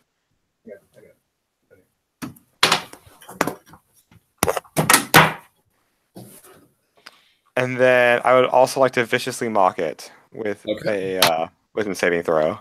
Fails. All right. Well, some weed begone's coming its way with 4 points of psychic damage. The creature is psychically mocked. He's taking a bit of damage. The plant is taking it personal. Oh no. You're just a weed. That takes us back to Baku. I smoke better weeds than you. Baku, can I make it 2 artists with full 80? Full Or am I 80. gonna Let's miss do that some range? 20, 30, 40, 50, 60, 70, 80. You are about 20 feet behind artists. So about 10, 20, 30, 40, 45, 50 feet away from the T-Rex. Okay, can you pull me back just to the corner? Okay. And then Baku is going to call out, "Artists, fall back!" And then Baku is going to hold action sword attack. And that's it. Okay. Ready your I need see how much a lion's health is. His is 26. Okay. 12 So AC. Rylo, it is now your turn. I have to roll a 2 to hit. Do I see, looking around me, the evil entanglement of vines and whatnot going on? Yes, you do. It's about 10, 20, 30, 40, 50 feet away from you. I've been looking to light something on fire, so I'm going to use Firebolt upon them. Okay, and you see Rylu cast his spell away on the assassin vines. And then the Flames of Felagos. That is a 22 to hit. 22 will hit as you see Rylu light up like a candle in the middle of this amphitheater. That will be... proper lighting. 17. That is 14 points of fire damage. 27 points of fire? 14. 14. Well, you see it not do as much damage as you were expecting, as it might have a possible resistance to your fires. It's quite a sappy set of vines. Curse those vines. I'll use cast Shillelagh as a bonus action, and I will move. I'll stay where I'm at, actually. Okay. And that will be my turn. Well, that takes us up to Jack. Right up in the thick of it with the assassin vines. So I'm going to get to the vines in a second, but I just want to know who's within 30 feet of me currently. Right now, it is only Oswin and a spiritual weapon. Okay, cool. Aren't I still within 30 feet? 10-foot squares. Okay. Oh, he's on the other side. Gotcha. The amphitheater is about 40 to 50 feet thick. I'm going to do Sacred Flame on this here vine because I don't like the cut of his jib. Fails miserably. Damage. Let's get my... Is it fire or radiant? Radiant. And... Okay, cool. 3, 8, 9, 10, 11... 15 damage. Radiant damage. 15 radiant damage. Now it looks like it takes that full amount of damage as the vines light up in holy light, and they look quite winded and are quite diminished, about half their original size. Logically, the player looks winded. It's doing very well. God damn it. You take uninspiration? As the assassin mines try to attack at Jack. With disadvantage. Are you a samurai?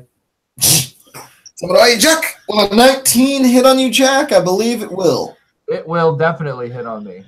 I need a strength saving throw. These vines lash around you like the worst hentai you've ever experienced. Awesome shit. Son of a bitch. Well, 6. Well, you take 12 points of bludgeoning damage as they knock you around a fair bit, and they now grapple you. As the vines take hold, you feel like Ron Weasley in the intro to the Chamber of Secrets. You're freaking out. As I'm freaking out, do I at least not have a clear view of Baku? Yes, you don't have a clear view of Baku, so for like once in the last time since you've long rested, you feel a bit more at ease. All right, sweet. I'd rather have this. God damn it! You get inspiration for playing to the madness so well. You go up 24 seconds into combat. Okay, I'm gonna throw this lightning javelin at it. Ooh! Yeah, traded it over from Grok. Okay, try to hit it. All right, here we go. Oh, will a 16 hit? A 16, I believe, will hit that. Oh, 1, 2, 3, 4, 5 of these sons of bitches right here. 10, 15, 20 damage. Or is that just... The dex save is if they're in an arc between them. I thought the dex save was for the damage. No, that's only for the arc. So is this just for the javelin? It's for the javelin and the lightning. You have to give me the javelin and the lightning separate because they have to make a save for the lightning. That was a 4 for the regular. Okay, 4 damage. for the piercing. Yeah, and then that would be 16 for other damage. DC 15, so 16, so he would fail anyway. And you see this T-Rex light up, all of his feathers go fire as everyone hears, oh my god! He takes a fair bit of damage. And then I also throw a rock. And I fail horribly at throwing this one rock. I wish you had done that with the javelin, as you now see this javelin stuck into the creature. Ah, shit! My javelin! I need that. He will now turn up. He's already turned up. Yeah. Reaching towards the closest one, which is going to be Appleseed. What is your AC right now, sir? 24. Okay, so I'm going to use Azarak's gift because that's a really high number. God, dude, Well, you were... it'll be a disadvantage. Yeah, So it'll be a normal roll. Yeah, it'll be a normal roll. It's like, I'd rather do that than roll disadvantage, and that'll give Jack inspiration. And also, I already have. if it's really high, I'm going to use my inspiration to cut it down. Okay, so I hope I crit to hit. Got it. He still has 3 of these. Damn it! And the 17 won't even break your regular AC as he tries to run up and do a running leap and bite at you, coming across. As he goes across, misses the attack, he will Misty Step on the other side of the lion. Oh, shit. And reach down and try and give it a tail wallop. Actually, a wallop! do a wallop a daisy. This shouldn't need Azarak's gift, because a 21 will hit. Oh, you bet your ass it will. That's 12 AC. Oh, shit. Artist is getting As you see, a good hit by the Tyrannosaurus Rex onto Artis, dealing 21 points of bludgeoning damage. You got out easy, sister. I know, but Artist's health is... As you are now 10 feet away from the creature, and he is staring down Baku and Dragonbait. Dragonbait shits himself.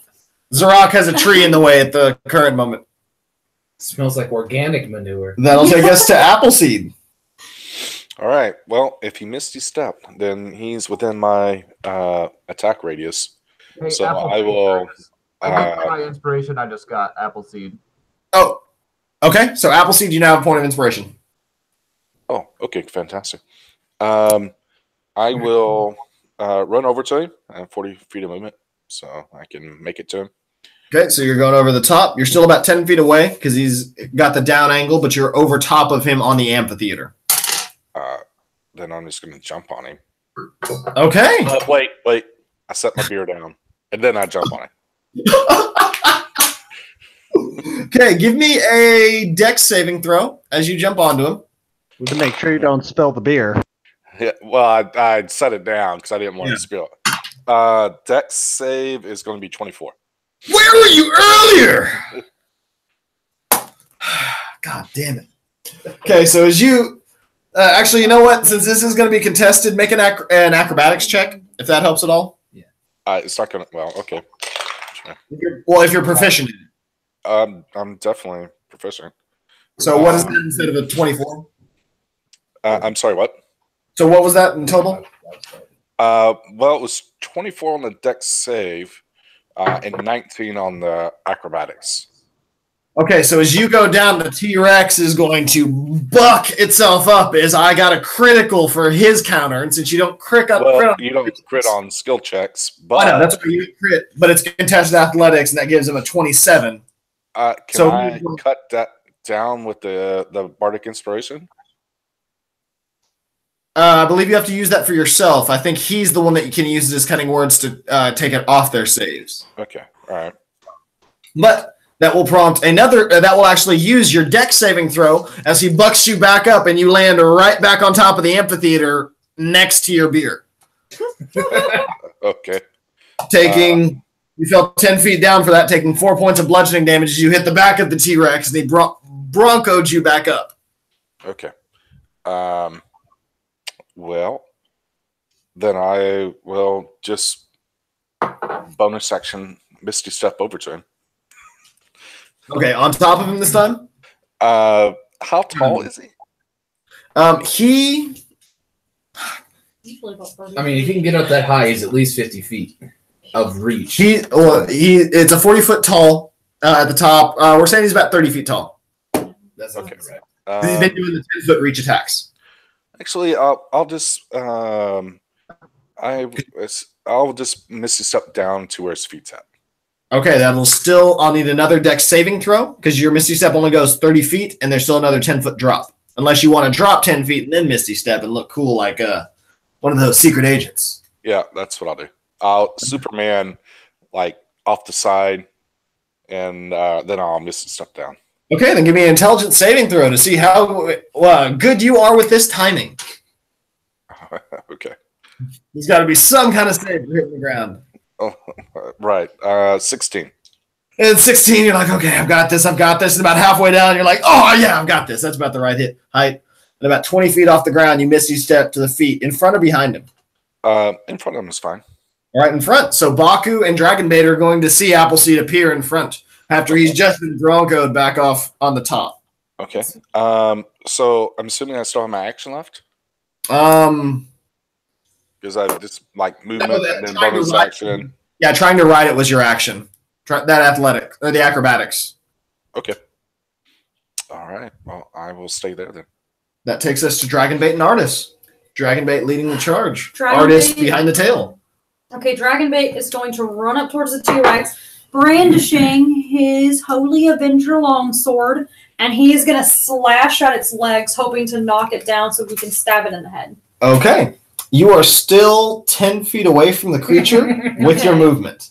He underestimated the distance. He's a little embarrassed. The smell of roses is in the air. And he is going to... You can use your action to either dodge, action to ready an attack when it comes within your range. I feel like I'm going to get attacked right now, so he's going to kind of... Yeah, go ahead and... He's ready it up to attack. He's in full-blown, like, stance, you know. Smells of, like, battle sweat, you know. All right, Dragonbait will be able to get off an attack if it comes within range. The artist is going to... 10 feet behind as well. Okay. He's going to go forward a little bit and grab onto the T-Rex's tail and sink his teeth and claws into it. Give me 2 attack rolls. Yeah. Because he has, I believe, a bite attack and a claw attack. Yeah. That's 8 plus modifiers. 8 plus that one. This is going to be a +3 or 4, so that won't hit. Okay, but as a lion, or as artist or the lion? Lion. Oh, shit. Okay. Yeah, lion's only going to be a +3 or 4. Yeah, neither of them are going to hit. All right, so you see the lion come up and try and bite into it, but it seems to be too dexterous to get hit from these. Anything else? He's gonna try to bite him again. You don't have any more attacks. Okay. He's going to back away a little bit. So how far away? Out of range. How far away? 15 feet. Thank you. And his tail wallops towards you as you back up 15 feet for an opportunity attack. As Artis will take 14, 19, 26 points of damage. Okay, so he's out of polymorph. All right, so you see this lion get thumped, taking the opportunity attack, slamming against a tree. And it slumps down onto the ground. None of you can tell whether Artis is alive or dead. The body is not transforming. Oswin, it is your turn. Are the assassin vines still up? Yes, the assassin vines are still up. Alright. I'm getting tired of these assassin vines. I'm going to first attack him again with the violin. That'll be a dirty 20 to hit. Damn you! Okay. As you swing on the assassin vines. That'll be 7 points of damage from that. Okay, what type? That'll be, I think it's force for a spiritual weapon. Yeah. Spiritual weapon slices in, takes off a few more of the tentacles that are grasping at Jack. And then I also am going to spend Dissonant Whispers. I wanted to use is a wisdom saving throw, I believe. Let me double check.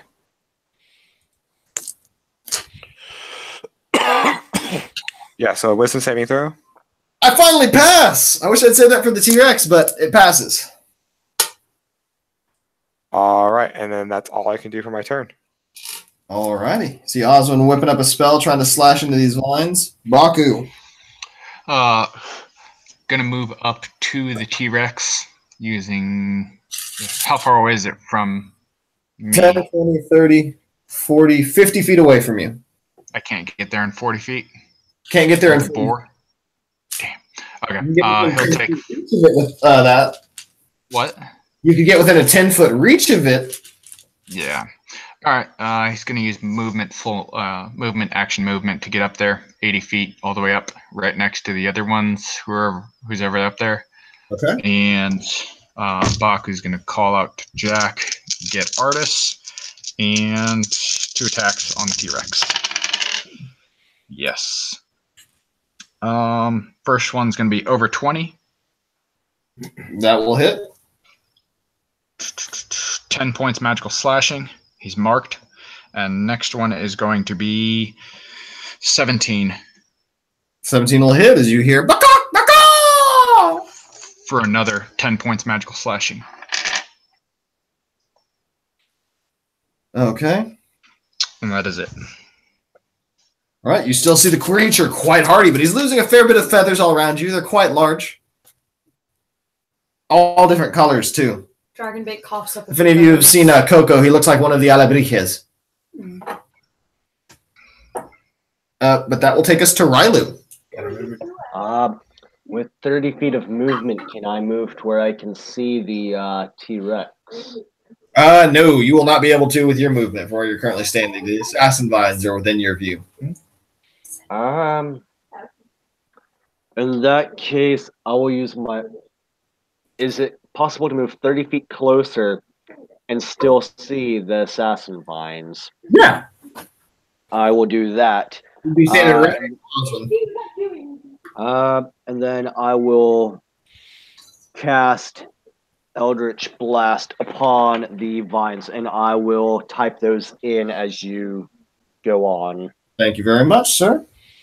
Jack, it is your turn as you are entangled by the vines. And at the start of your turn, I just want to say that I give my other inspiration, since I can only have one. I gave it to Roak the Goliath dude.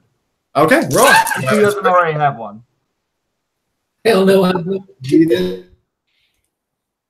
All right, so now start of my turn. Am I still grappled by these things or no? You are now currently grappled, and you take 21 points of poison damage at the start of your turn. Oh, sweet. Butts.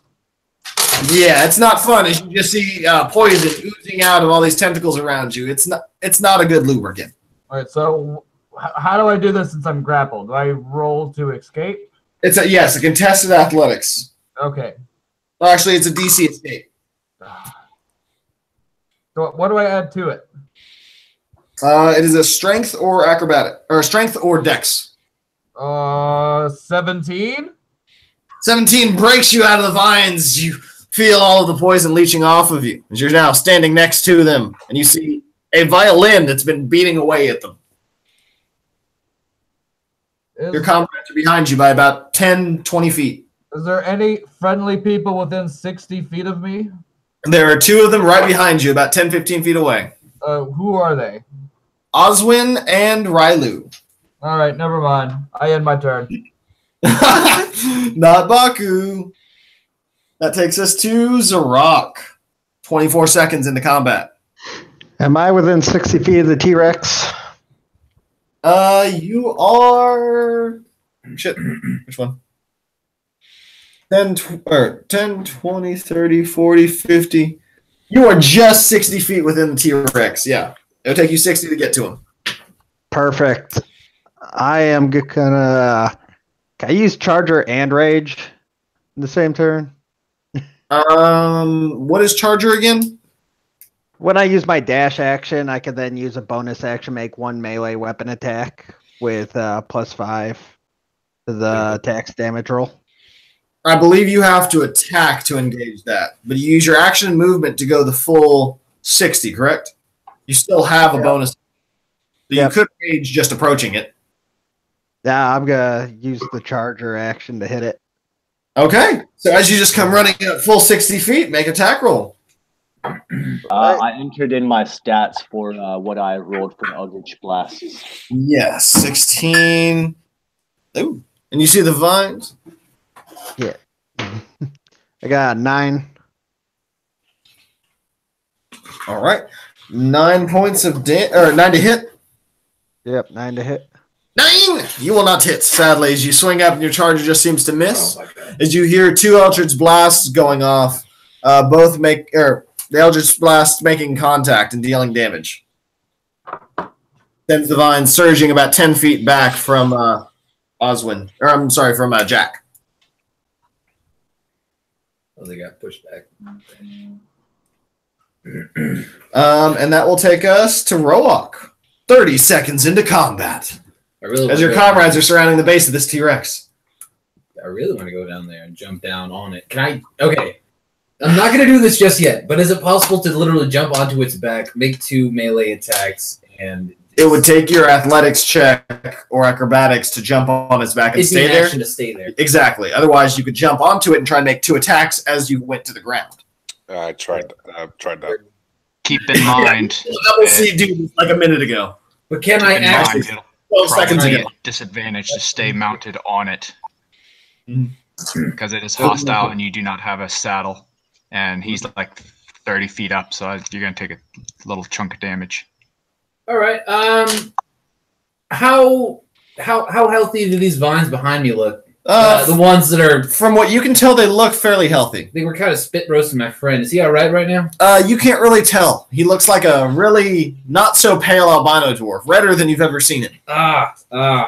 Okay. Well, see, true burning and yearning calls to attack this thing mercilessly. But Roak has seen a lot of death in his life, and he is not going to have this one on his conscience. He's going to go ahead and chuck a rock at the plant. Okay. That's a crit. Nice. Okay, so that's going to be for 9 damage on the first hit. Okay. Second attack. Took it to 69. Oh, god damn. Just a little above the table moment. So that's gonna hit with a 24. Oh yeah. You see Roark at the top of the amphitheater, throwing 2 rocks down to the assassin vines, trying to aid in Jack's escape as he's now 10 feet away from the vines. 5 damage. BLG. All right, it is still alive, but it seems much weaker. It's withering away. It's nearly dead. That takes us, to my favorite friend, the T-Rex, the Feathered King. Oh shit.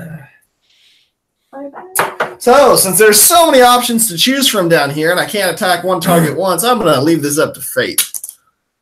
1, 2, 3, 4. First attack is going to go at our nice little friend Baku. Determined by the D4 Lords. 23 AC. Thank you for mentioning that. Please sign that for Baku.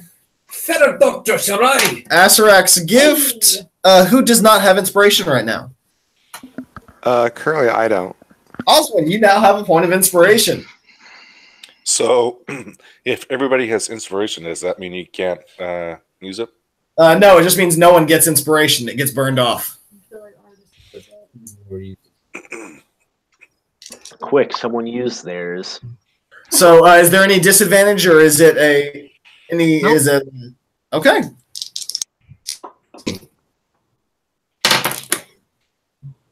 And a 29, I believe, will hit. Yes. As he smacks you with his tail. You are on the side of him. You said that was the tail attack? Yeah, that was the tail attack. 18 points of bludgeoning damage. 22 to stay on my mount. You stay on it as your saddle holds tight. You're like, oh, Boromir, calm yourself.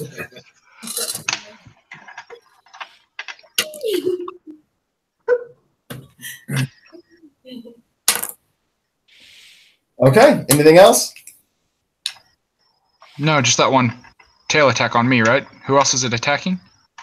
That's what we're trying to decide right now. You know what? It's going to be Roark since you just did the most recent rock attacks at it. As it poof, in a nice little bit of mist all around y'all. Appears about 30 feet away. Oh, I thought it was about to come up here. I was like, shit. Hello, Mr. Steele. It comes up here. Oh, my goddamn, here we are. It can't reach. It would give them all opportunity attacks. So he is going to misstep this way, run, make his attack. You will get an opportunity attack as he's lurching down on this side. Let me make sure I count this right. Don't want to cheat squares. So who gets the opportunity attack? You do, because he misty steps away from the 4 or 5 opportunity attacks that we've gotten over there. Right. No, it will. That's a crit. Really? Fuck yes. Fuck it. Oh, shit. Alright, reroll 1s and 2s. So, I did... And please sign that again. 33 damage. 33 damage, and you see this T-Rex misty step away from all y'all, appear about 30 feet away, and lurch up trying to attack at Roark with his bite attack. It is now starting to look a bit winded. I just wish I could take a... And it hits with a 24, I'm guessing. Yeah. Or 26. Yeah, dude. Please give me a strength saving throw. Okay. Ooh. I used my inspiration. You have to declare before the roll. Okay. That's why I keep saying sign Asarak. That's going to make it a 11.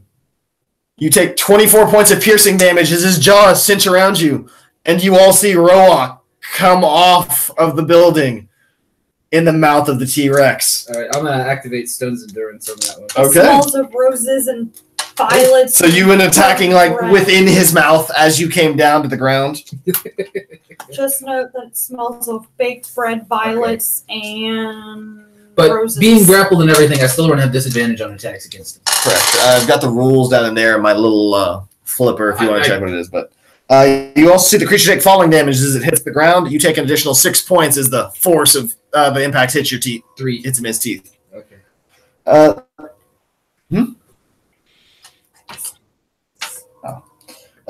That takes us to Appleseed. 30 seconds into combat. Okay. So how far will 40 feet get me? 40 feet. God damn it. 10, 20, 30, 40. We'll get you about 25 feet away from him. Okay. Well, I'll miss a step over there. All right, you missed your step right at the base of his feet. Yep. And the first, I'm going. You see Appleseed with his beer right underneath the T-Rex, like, oh, wow, this is what it looks like on here. Yep. T-Rex balls. So the first hit is going to be a crit. The second hit is a dirty 20. Fuck you. In the most gentle of ways. As you hit my feathered king and you hear, "Baka, baka!" I hit him once in each. Never mind.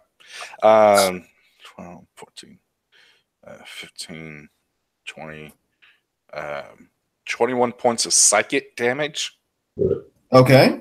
And 13 points of fire. That's the first attack. Okay. The second attack is 15 points of psychic. Okay, one. What did I tell you? What did I tell you for the first one? 15, 20, 23, 23 points of psychic, right? You said 21, I believe. 21. Yeah, 23. That's fine. 12, 22, 23. Yeah, sorry. All right. Anything else after that last psychic? Negative. All right. So you just see Appleseed go running up and do quite a bit of damage. You hear a cry out of as the creature has a rock in its throat. As a Goliath is in its jaws.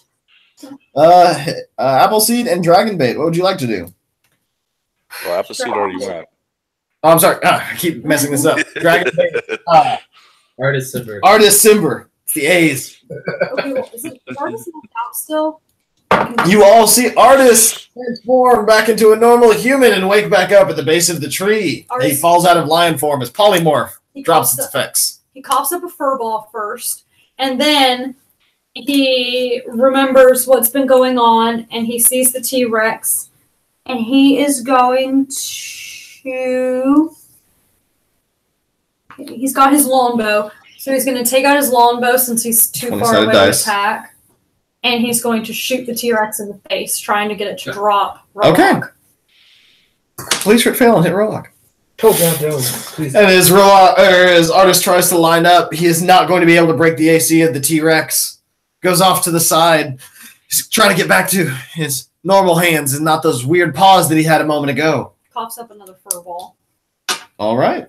Anything for Dragonbait? Dragonbait is going to run up the 30 feet. Right here, right? Yeah, one of those two. Oswin, what would you like to do? You see tangled vines on the steps trying to chase at your comrade. That ain't gonna work with me. Spiritual weapon. Okay. To move it over and attack. I forgot their last turn. That'll be a 17 to hit. 17 will hit. And that will be 7, 8, 9, 10, 11 points of force damage.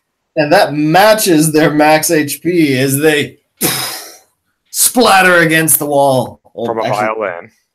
From a violin. You just see it wallop over the vines, crushing them away, and Oswin is no longer... Oswin is terrified the vines away from Jack. Too many names. All right. I would like to use my movement to go to the rest of my party. Okay. Closer to them. How far away are my party members currently? Your party members are a good 100 or so feet away. I'll just dash and try to make my way over there. It's 70 to the edge of the amphitheater. All right. Well, I can move 60 with my dash, so. Okay, so you move just nearly to the edge. And that'll be it. Baku is gone. He disappears in a vapor of smoke on top of his board, running off into the Chultan jungle. If I use my movement, can I get to where I can see the T-Rex now? How far is your movement? Depends on which way you want to go. There's the crumbled pit off to the north, and there's also the way that Oswin is going off to the south. I will hold my action. I have to go. I'll be right back. Okay. That takes us to Jack. So same for Osmond, I assume, but everyone is a fair bit away from me. Yes. All right, well, I'm just gonna do what he did, dash and try to get as close as I can to those people. Since Baku disappeared, everything feels safer. Yes, you feel an undisturbance in the force. It feels quite calm right now. And I assume that's all I can do, right? Yeah, your action and movement is getting up there. It's quite a distance. Yeah, Big amphitheater. Zorak. Whatever. I'm gonna move 30 feet towards the T-Rex, and I'm gonna throw a javelin at it. Okay. Oh, let's see. 12. 12 will narrowly miss. It hits off one of the heavier feathers. Ready to dodge, and that's it. Okay, that takes us back up to Roak. 36 seconds into combat. Going in. All right. You're in the mouth of the creature. I'm using my inspiration to grant me advantage on this next attack. Okay. And I'm also going with a -5 on that. Okay. All right. There we go. That will be a 13 to hit. 13 will match. Okay. We'll get back to that one. Okay, so that's going to be... You see the Goliath swinging away at the creature from its mouth. 19 on the first attack. Hits. All right. Oh, no, that was the damage. Okay. Second attack, -5. Okay. Will 8, that's not going to hit. Yes! Action surge. Okay. I'm attacking again with a -5. Okay. Will a 16 hit? 16 will. Damage. Okay. That'll attack for 9, 27 damage. All right. Second attack on that one. Oh, I really need a crit on this one. When you see Rock wildly flailing it with the T-Rex, you go, because it's got a rock in its throat, but it's still trying to cling to life. It's quite heavily damaged. Can I use my inspiration before he rolls? He did! Yes, he can. Okay. So you hear a cry out from Jack from inside the amphitheater. You can do it, Rock!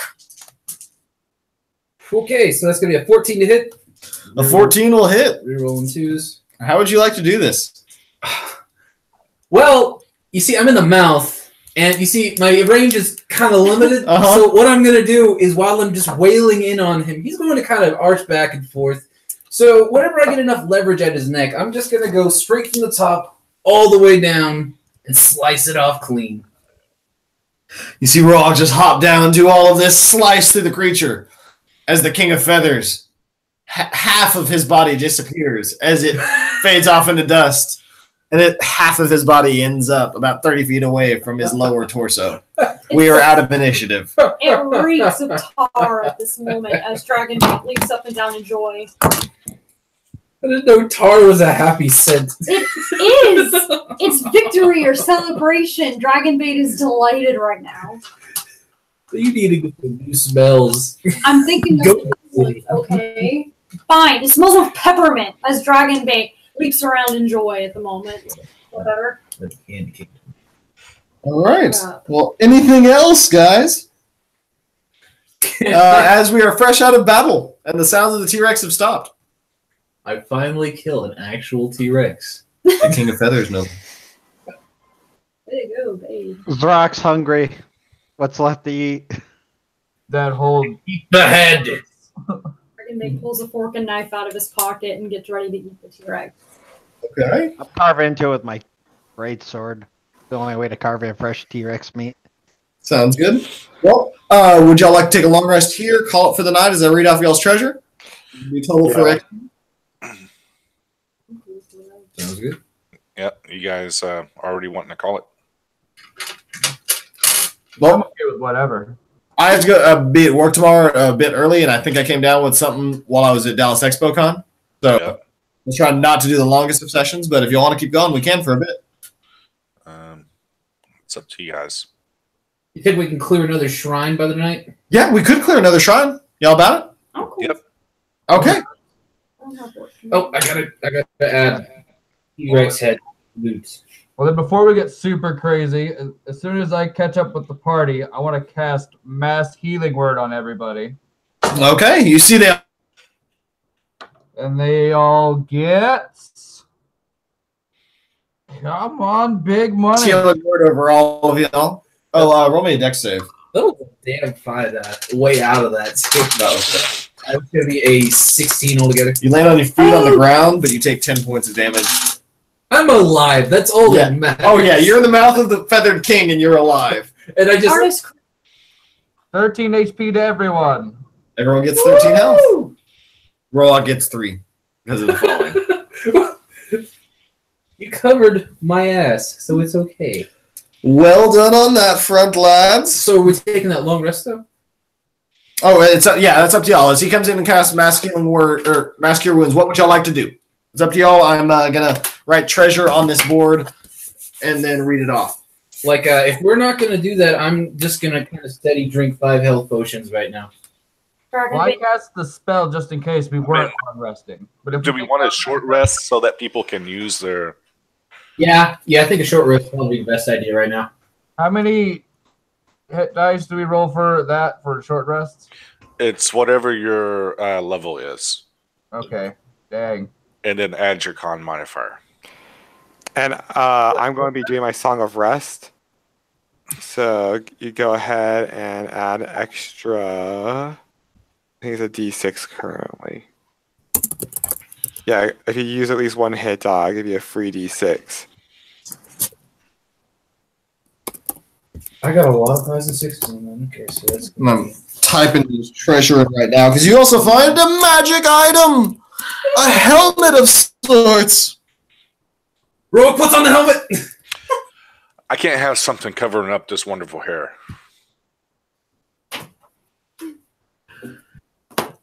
One moment while I pull it up. If anyone like to has identifying magic or wants to make an Arcana check, you could try to figure it out. Yeah. Dragon Bait's I'll cast. I can 30 ritually cast Identify, right? 30 Arcana. Okay, you are going to discover it is a helm of telepathy. This is an uncommon, wondrous item that requires attunement. While wearing this helm, you can cast Detect Thought. You can use your action to cast Detect Thoughts. You maintain concentration on the spell. You can use a bonus action to send telepathic messages to the character you're focused on. And this is the one that he already put on his head, right? Yes, but it also requires attunement, so he just sees it over his head. I'll send y'all a picture of it a little later in the group. But yeah, requires attunement, uncommon item. And then the other thing that so about 275 gold. As you see Zarok walking out. Your ass got one. All right. Shit, we really can't head west that far anymore. Why is it with you in the west? Because east. Yeah, it was east. East is east. So what are we doing, guys? Oh, very important. I go get my beer. God damn it. God damn it, Brian. Ask if we ever do it by using a distinct beer scent. You see Dragonbait get an affinity for your beer and see if he could try and get some. Shoot, get away. He bites you. He does what? I mean... No, he doesn't. Oh, come on. You see Dragonbait get a little antagonistic, start nipping and chattering its teeth. It smells of burnt popcorn as he's enraged. All right. So where would you like to go? Y'all are on the northwesternmost side of this area. I guess the only thing to do is to go down, right? Oh yeah, great place to Go down the long straight road. All the way down. All the way down. Oh, Downtown. All right, can I get a survival check?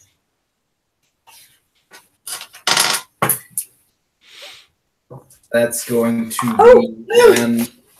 So if we cleared out 14. Dragon Bait are 20. Dragon Bait total Okay. crit. Artist. What was that, Brian? Have we cleared out 14? No, y'all have not cleared out 14. Actually, yes, the party went to 14 earlier. Y'all have learned that is a barred entrance where the puzzle cubes must be inserted to gain entrance to the Tomb of the Nine Gods. And what about 12? Was that the lion thing that we did earlier? Yeah, that is. Yeah, that's the Shrine to Wongo. Just adding it to our. All good. So as y'all go down and Dragonbait is leading the way, you find an overturned wagon that lies on the street ahead. Rotting petals litter the ground around it. You also see bees that nest in the broken wheels and freshly cut garland of jungle flowers that hang over the wagon's tongue.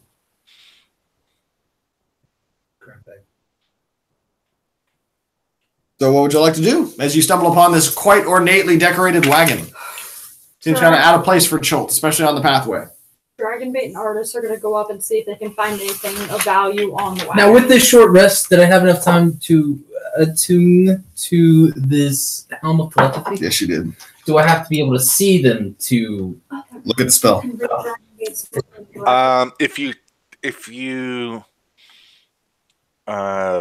tune to something, does that take place of your short rest?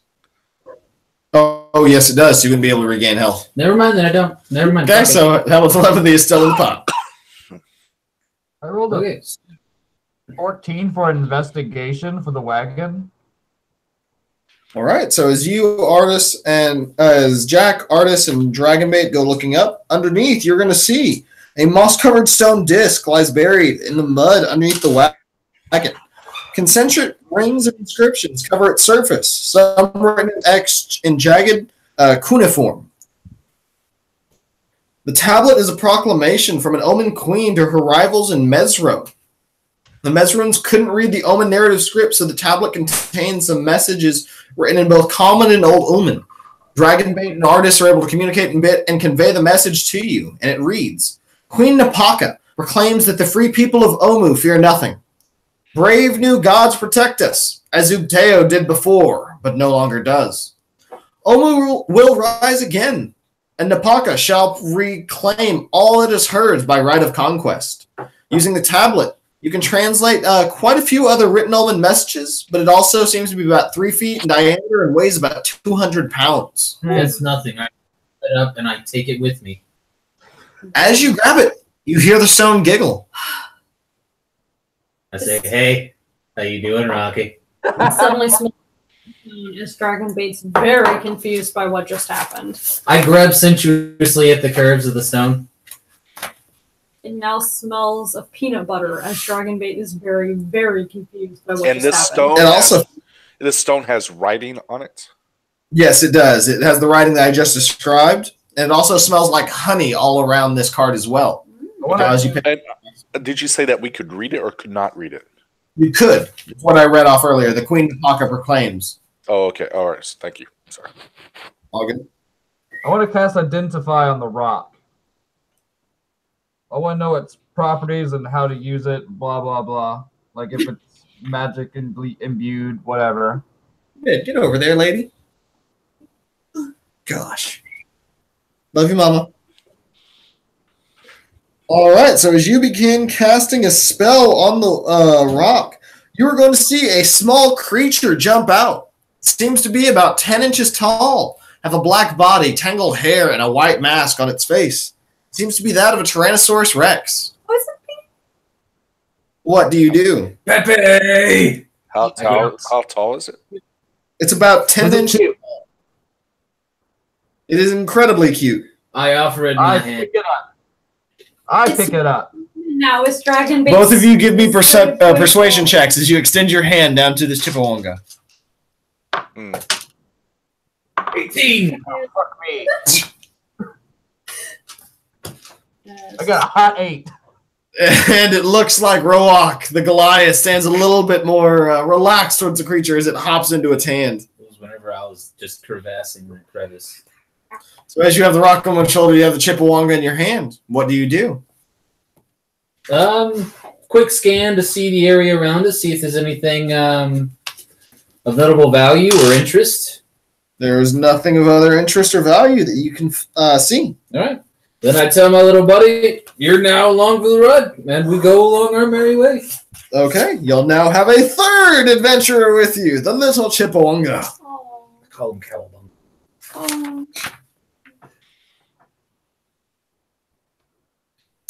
Okay. I look disappointed. Oh my god, he can ride Pepe! Yes! God. The Chippewa riding the flying monkey. So I'll need another survival check as y'all continue along. I'll aid whoever does it. Well, I passed both of them. So. As y'all continue on, you are going to stumble upon another one of the shrines. You're going to recognize it. Nice. Go, Appleseed. It was not me. I know. That's just my Appleseed interpretation.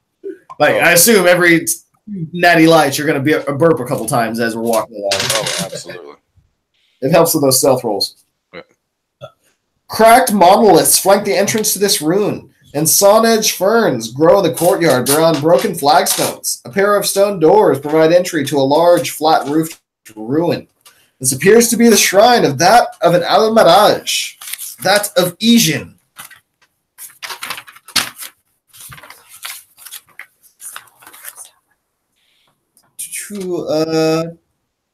Ijin is the little rabbit with the horn on its head.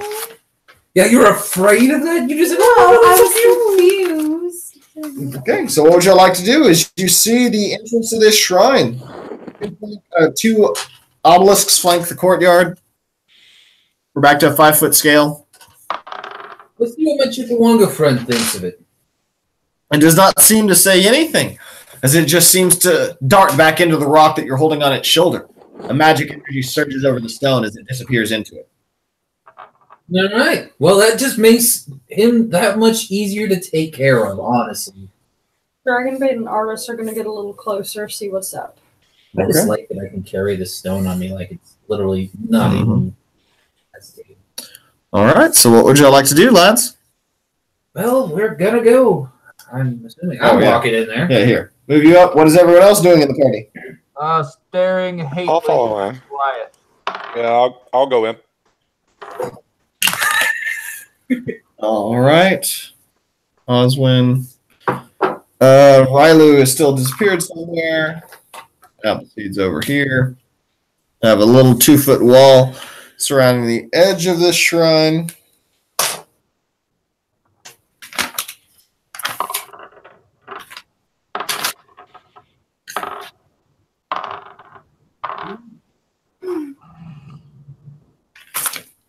As you approach the door, sculptural reliefs decorate the shrine. The carvings show a horned rabbit charging a small feral-like bear with sharp claws. You recognize it as a Zorbo. You see an odd message etched into the doors in Old Omen. Ijin teaches us to take the path least expected. Other than that, you have 2 stone doors set in front of you. Least expected. Let's go above the doors. You see no vent. Let's go through the doors. Let's go over the building. There is no roof access point. No There air is conditioning no shaft. building. Can we go under the building? Give me a dig check. Dig check? Sure. Go back to your burrow. Looks like it'll take a long time to burrow underneath this, like Shawshank length or Shawshank length. What if we all pitch together? A sixth of that, so still like a few years. Damn. Dragonbait and Artist refuse to help, dude. I'm out of ideas, guys. I offer the idea of pushing open the doors and walking inside. That's what they want us to do. It's what I want to do. It smells of toffee as Dragonbait is exasperated by all of this. He pushes at the door, aggravated, trying to get inside. And as Dragonbait opens the doors, a 10-foot wide hallway strikes off into the gloom. Carved tiles depicting various beasts are decorating the hallway floor. A 20-foot long and 10-foot wide hallway that stretches in front of you. Each tile is on a 5-foot square, and you see different creatures decorated on each one of them. You see those little horned rabbits on Mirage, dragonflies, eagles, giraffes, monkeys, tigers, warthogs, and zebras.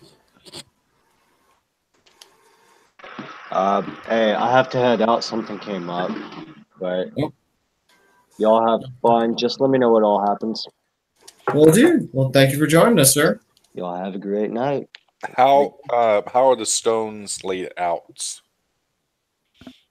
You said there's tiles, stuff on the tiles. How's that laid out? Give me 1 second.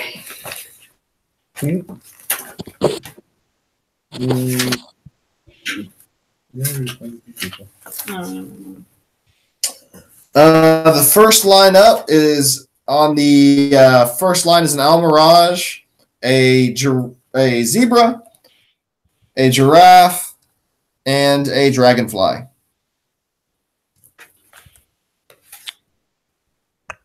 It's 20 feet long. It's a 20 foot wide, 10, 20, 30, 40 foot long. Okay. I will step on the first tile. All right. So as you step on the first tile, How high is the ceiling? it's 10 feet tall. Can I get a running jump and jump it? Yes, you can. Brian, roll me a D4, please. D4. Mm-hmm. 2. 2. So as you step on the second tile, you step on the little almirage. And right before Roak hits the ground, you hear the traps on either side of the wall with these small holes that would have shot out darts into you become untriggered. And as you hit the ground, Roak, the tiles don't even depress anymore. You found your way safely into the hallway. Wait, he jumped 40 feet? No, he didn't jump. He jumped about 10, 15. But he jumped in as you stepped on that first tile. Okay.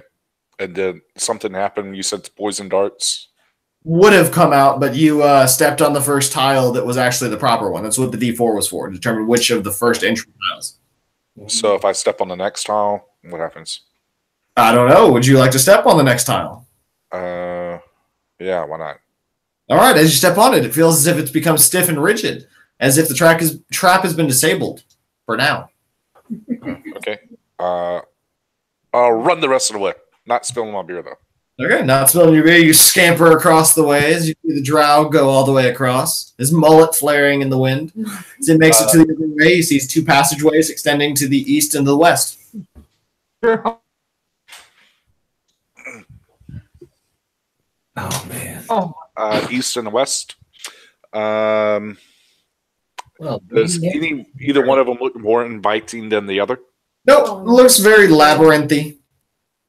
What would everyone else like to do? oh god, it's that.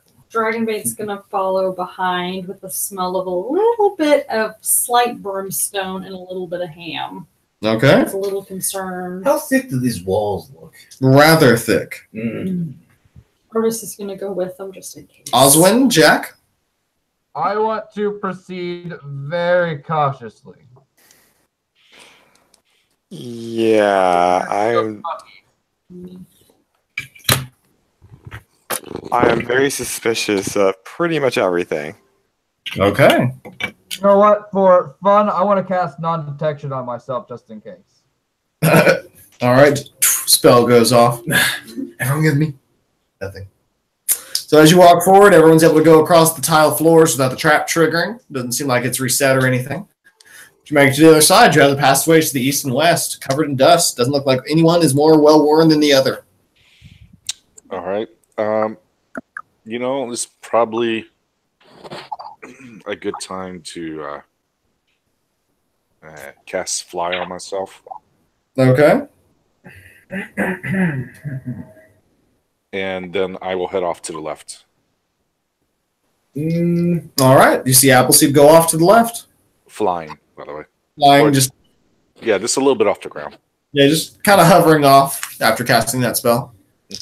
Well, do you guys want to split the party or? Yes. All right, I'll go right. He wants to do because you want to kill us all. I don't know what you're talking about. Mm-hmm. So who's going where as Appleseed goes to the western entrance?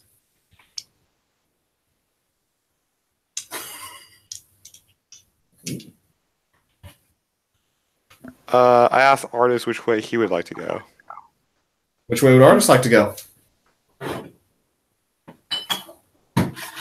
Haley. What? Which way would Artist like to go? Oh, Artist is going to go in the same direction as Dragonbait towards the labyrinth opening. The east or west? Let's go east. Okay, so as Appleseed goes to the west, you see Dragonbait and Artist go to the east. I'll follow Artist and Dragonbait. Okay.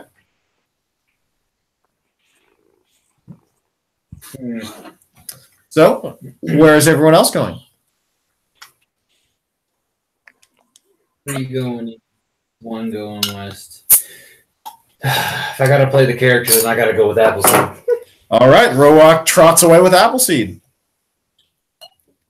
And as Rowak goes forward, give me a dex saving throw. Oh, I was gonna say that I was gonna long jump in the hallway. You can still long jump into the hallway. Oh, okay. This is as you're walking. Okay. Yeah. So that's going to be a 13 altogether. Ooh, that's nice. Oswin, as you are walking forward, you're going to see a small seam in the track line as you're walking with Artist and Dragonbait. You see as if there's a pitfall trap that you might be able to wedge with some proper traps. As you notice this, you hear a large as Rowak has triggered one of these traps.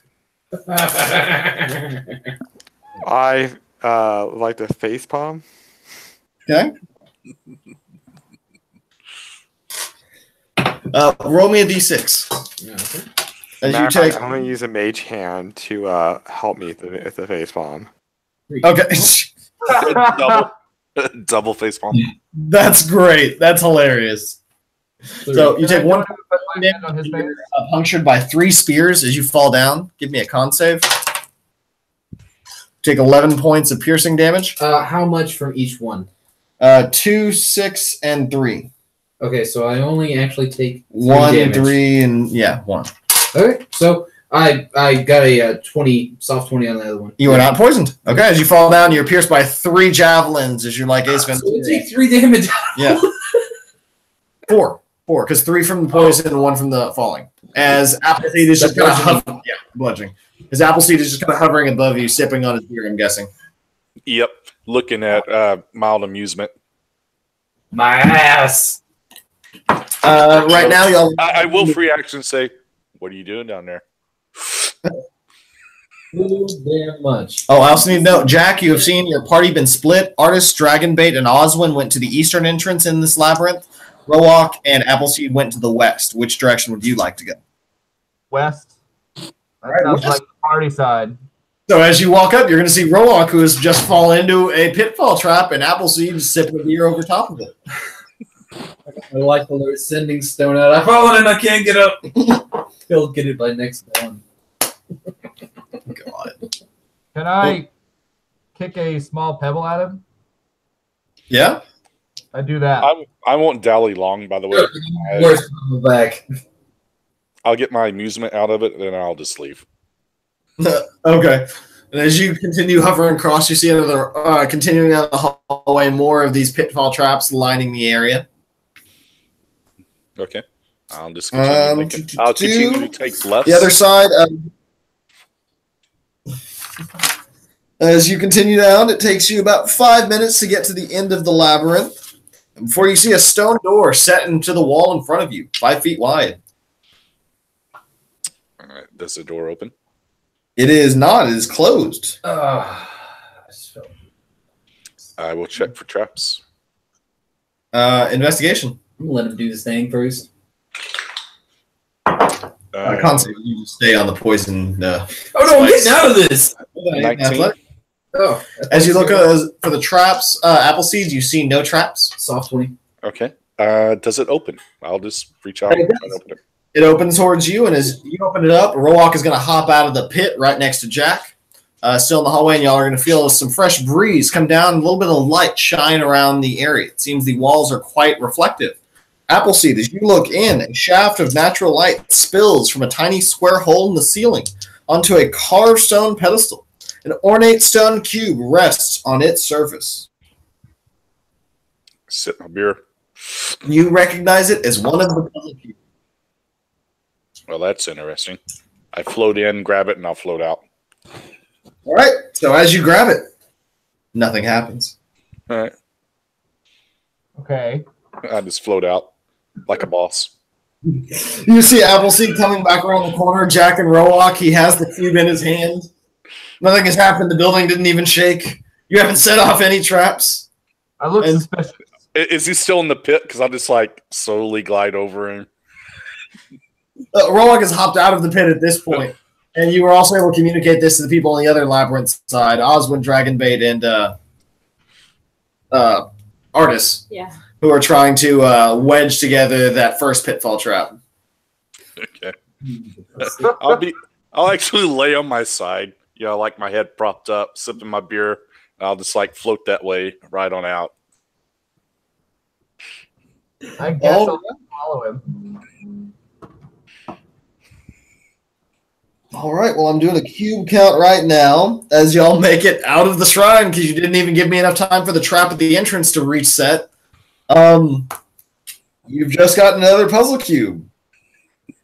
Damn you, Brian. How many is that total now? I'm counting 1, 2, 3, 4, 5, 6. You have 7 of the 9 puzzle cubes. Nice. God damn. Getting close, guys. The last 2 you're missing is Nang Nangs and Shigambis. Oh, we haven't done Shigami yet. Okay, I'll remove that from the thing. Yeah, y'all went to Nang Nang, but you heard that the Red Wizard had stolen it. I want to fuck him up. Oh, that's right. Oh, yeah. Find him somewhere. Mm-hmm. Does anybody look like Red Wizardy as I float out? No one looks Red Wizardy as you float out. No wizards. Right. Just checking. Alrighty. What would y'all like to do now? Well, continue on down the road. Target. Whoever's the cube keeper, I'll give them the cube. Okay. Yeah, who is the cube keeper? I have the one from the last one. So Rowalk is now the cube keeper. And now interest if anyone comes. Okay, I got 2 cubes. Yeah, don't die because we can't loot your body. As y'all investigate further to the south, amid the ruins is an abandoned campsite. Torn backpacks and rotting gear litter the ground around 3 moldering tents. At the center of the camp, a scrap of dirty yellow cloth hanging from crude wooden flagpoles. Seems to be an abandoned camp of the Company of the Yellow. Sorry, Company of the Yellow. Do we know anything about the Company of Yellow Banner? Give me a history check. I can offer advantage if you need. Well, I got a 15 on the die, but I don't think I'm going to be much more than that. Actually, I'm proficient in history. So 22. Okay, no. You're going to be able to learn quite a bit about them. You learn they're a semi-mercenary group that operates out of Port of Anzadu, a little bit of a rebel group that was really trying to maintain order and explore within the port of, or within Holt to find Omu and find the source of the Soulmonger. Are they? They're very military. Are they like rivals to the Flaming Fist? I believe so. I need to look it up, but it's not written in this. Yeah, don't worry about it. You are able to remember that this company was led by Lord Brixton. Okay. Can I search the camp? Yes, you can. You were going to discover a moldy parchment caught in the lining of one of the tents. I'll send you a picture of the handout, but this is probably where I'm going to call it for the night. Okay, great. So that y'all can take a possible rest up here, and we can also determine what y'all want to do with the letter. And now that you know that there's only one cube left in a shrine, possibly, the first one y'all visited in Omu, actually, at least this party did, they killed the Froghemoth and then just left because the doors to the shrine were open. And they thought one of the other parties had gotten it. Okay. So this seems like a good place to camp, too. We'll just take a long rest here. It's already set up. Woo! From Kubazon? What? God damn it. Oh, wait, sorry, it's Shigambi that they didn't go to. It wasn't Kubazon, it was Shigambi. They got they did do that, but they got Kubazons off of a Red Wizard. But did they remember Harambe? No. When there was that Kuzan. Oh, wait, that haven't been. Here, let me calculate y'all's XP. I killed his T-Rex.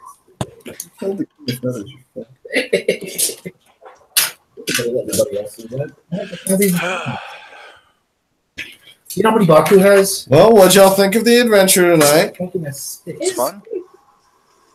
I'm gonna be happy when the cubes are over.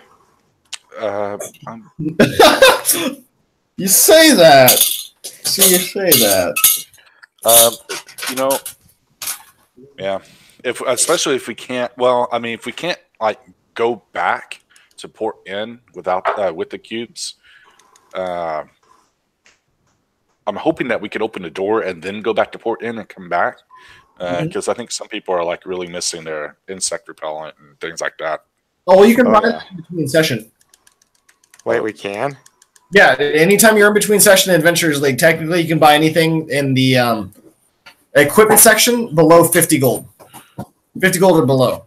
Which would not include healing potions, because healing potions are 80 gold in this area.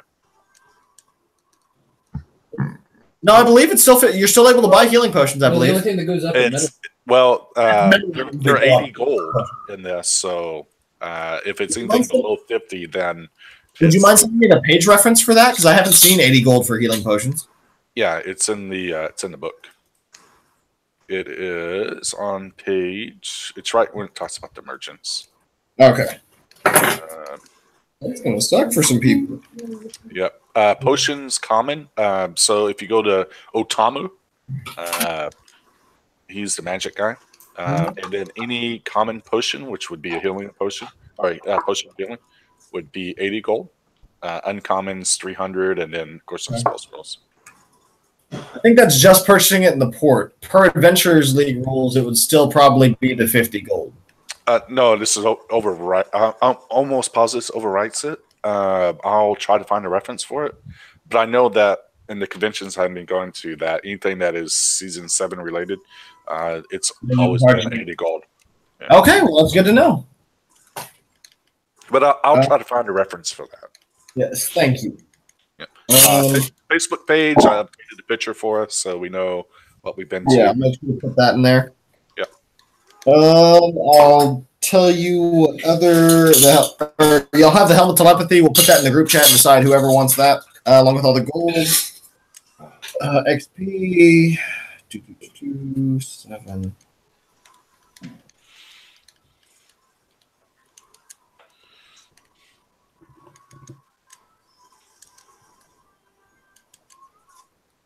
Uh, 9,100.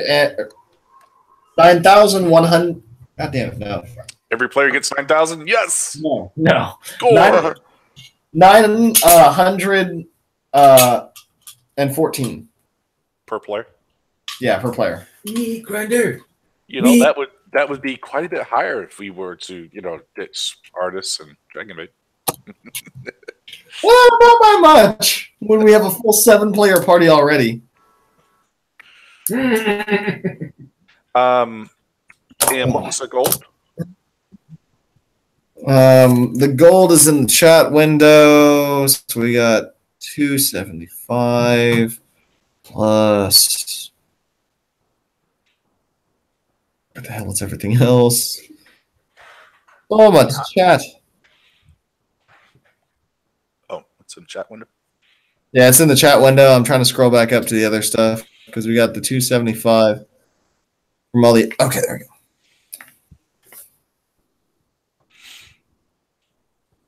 So you got. God damn it, Jason! How much experience is level 9? 900. Oh, I don't know. Five down times 48,000. 48,000? Okay, I'm a long way away.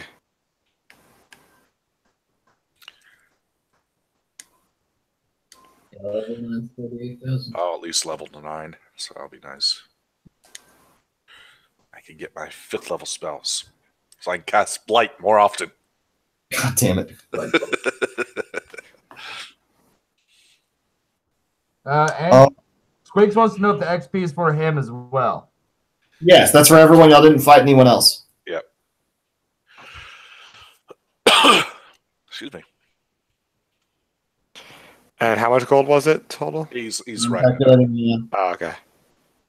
Patience, Brad. Patience. By the way, how do your license go or certification So I won't be able to receive it for like 6 more weeks because I still have to do a teach in front of them to prove that I can do it.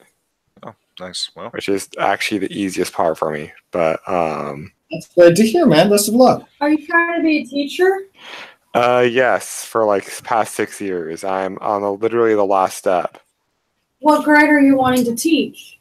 High school or junior high science. Oh, I'm getting certified through 7th through 12th grade of all sciences.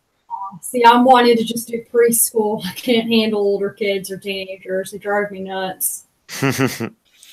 Yeah. I have a bunch of friends that are teachers, and most of them say that after like 3rd or 4th grade, it kind of gets unwieldy. I would tend to agree, but for every reason, I have an easier time than most people for junior high and high school. See, most junior high and high schoolers are bigger than me, so I feel like I have a better chance teaching preschoolers. They're at least smaller than I am. So if you have to smack them around, they're a little smaller. So. I don't plan on smacking them around. The other kids bring them up. No, I don't plan on smacking them around, but I commend you. That's a good career. You said you're going to teach science? That's crazy.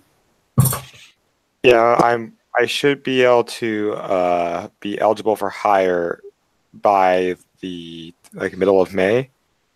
Congratulations, it's great. And I'm going to try to either go for, I hear that College Station ISD is hard to get a job with. I'm going to try to get either a chemistry or physics job with a high school or do junior high. I'm trying to avoid freshmen. I know there's like 3 or 4 high schools hiring by me, but this is in the Dallas area. Yeah, that's where I was. I'm going to be in the Dallas area again. I think it is May 5th. I think it's Cinco de Mayo. I'm going to be in the Dallas area. I want to say Carrollton that's hiring. Let me know when you're up here, man. I'm in the Fort Worth area, right by TCU. And I was actually at Dallas Expo Con. That's why I was so excited when I heard y'all were in Dallas. Yeah, it was South Dallas, or I'm trying to remember the exact address of it.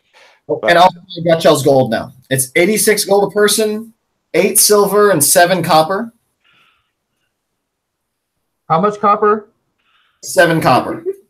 I actually count these. You know, as weird as it sounds, I heard that South Lake Carroll. Hey, Albert, I may reach out to you on the DM rewards. Expensive. Yeah. Because I got called in to DM 7-2 Epic today, which is why I was a little bit late. Damn, okay. So, yeah, there's a whole bunch of things on this list that it may overlap and just add together. Yeah, so. Yeah, just let me know. All right. This was a blast. I'll send you the stuff in the chat. We'll discuss everything else further. All right. Thanks. That was fun.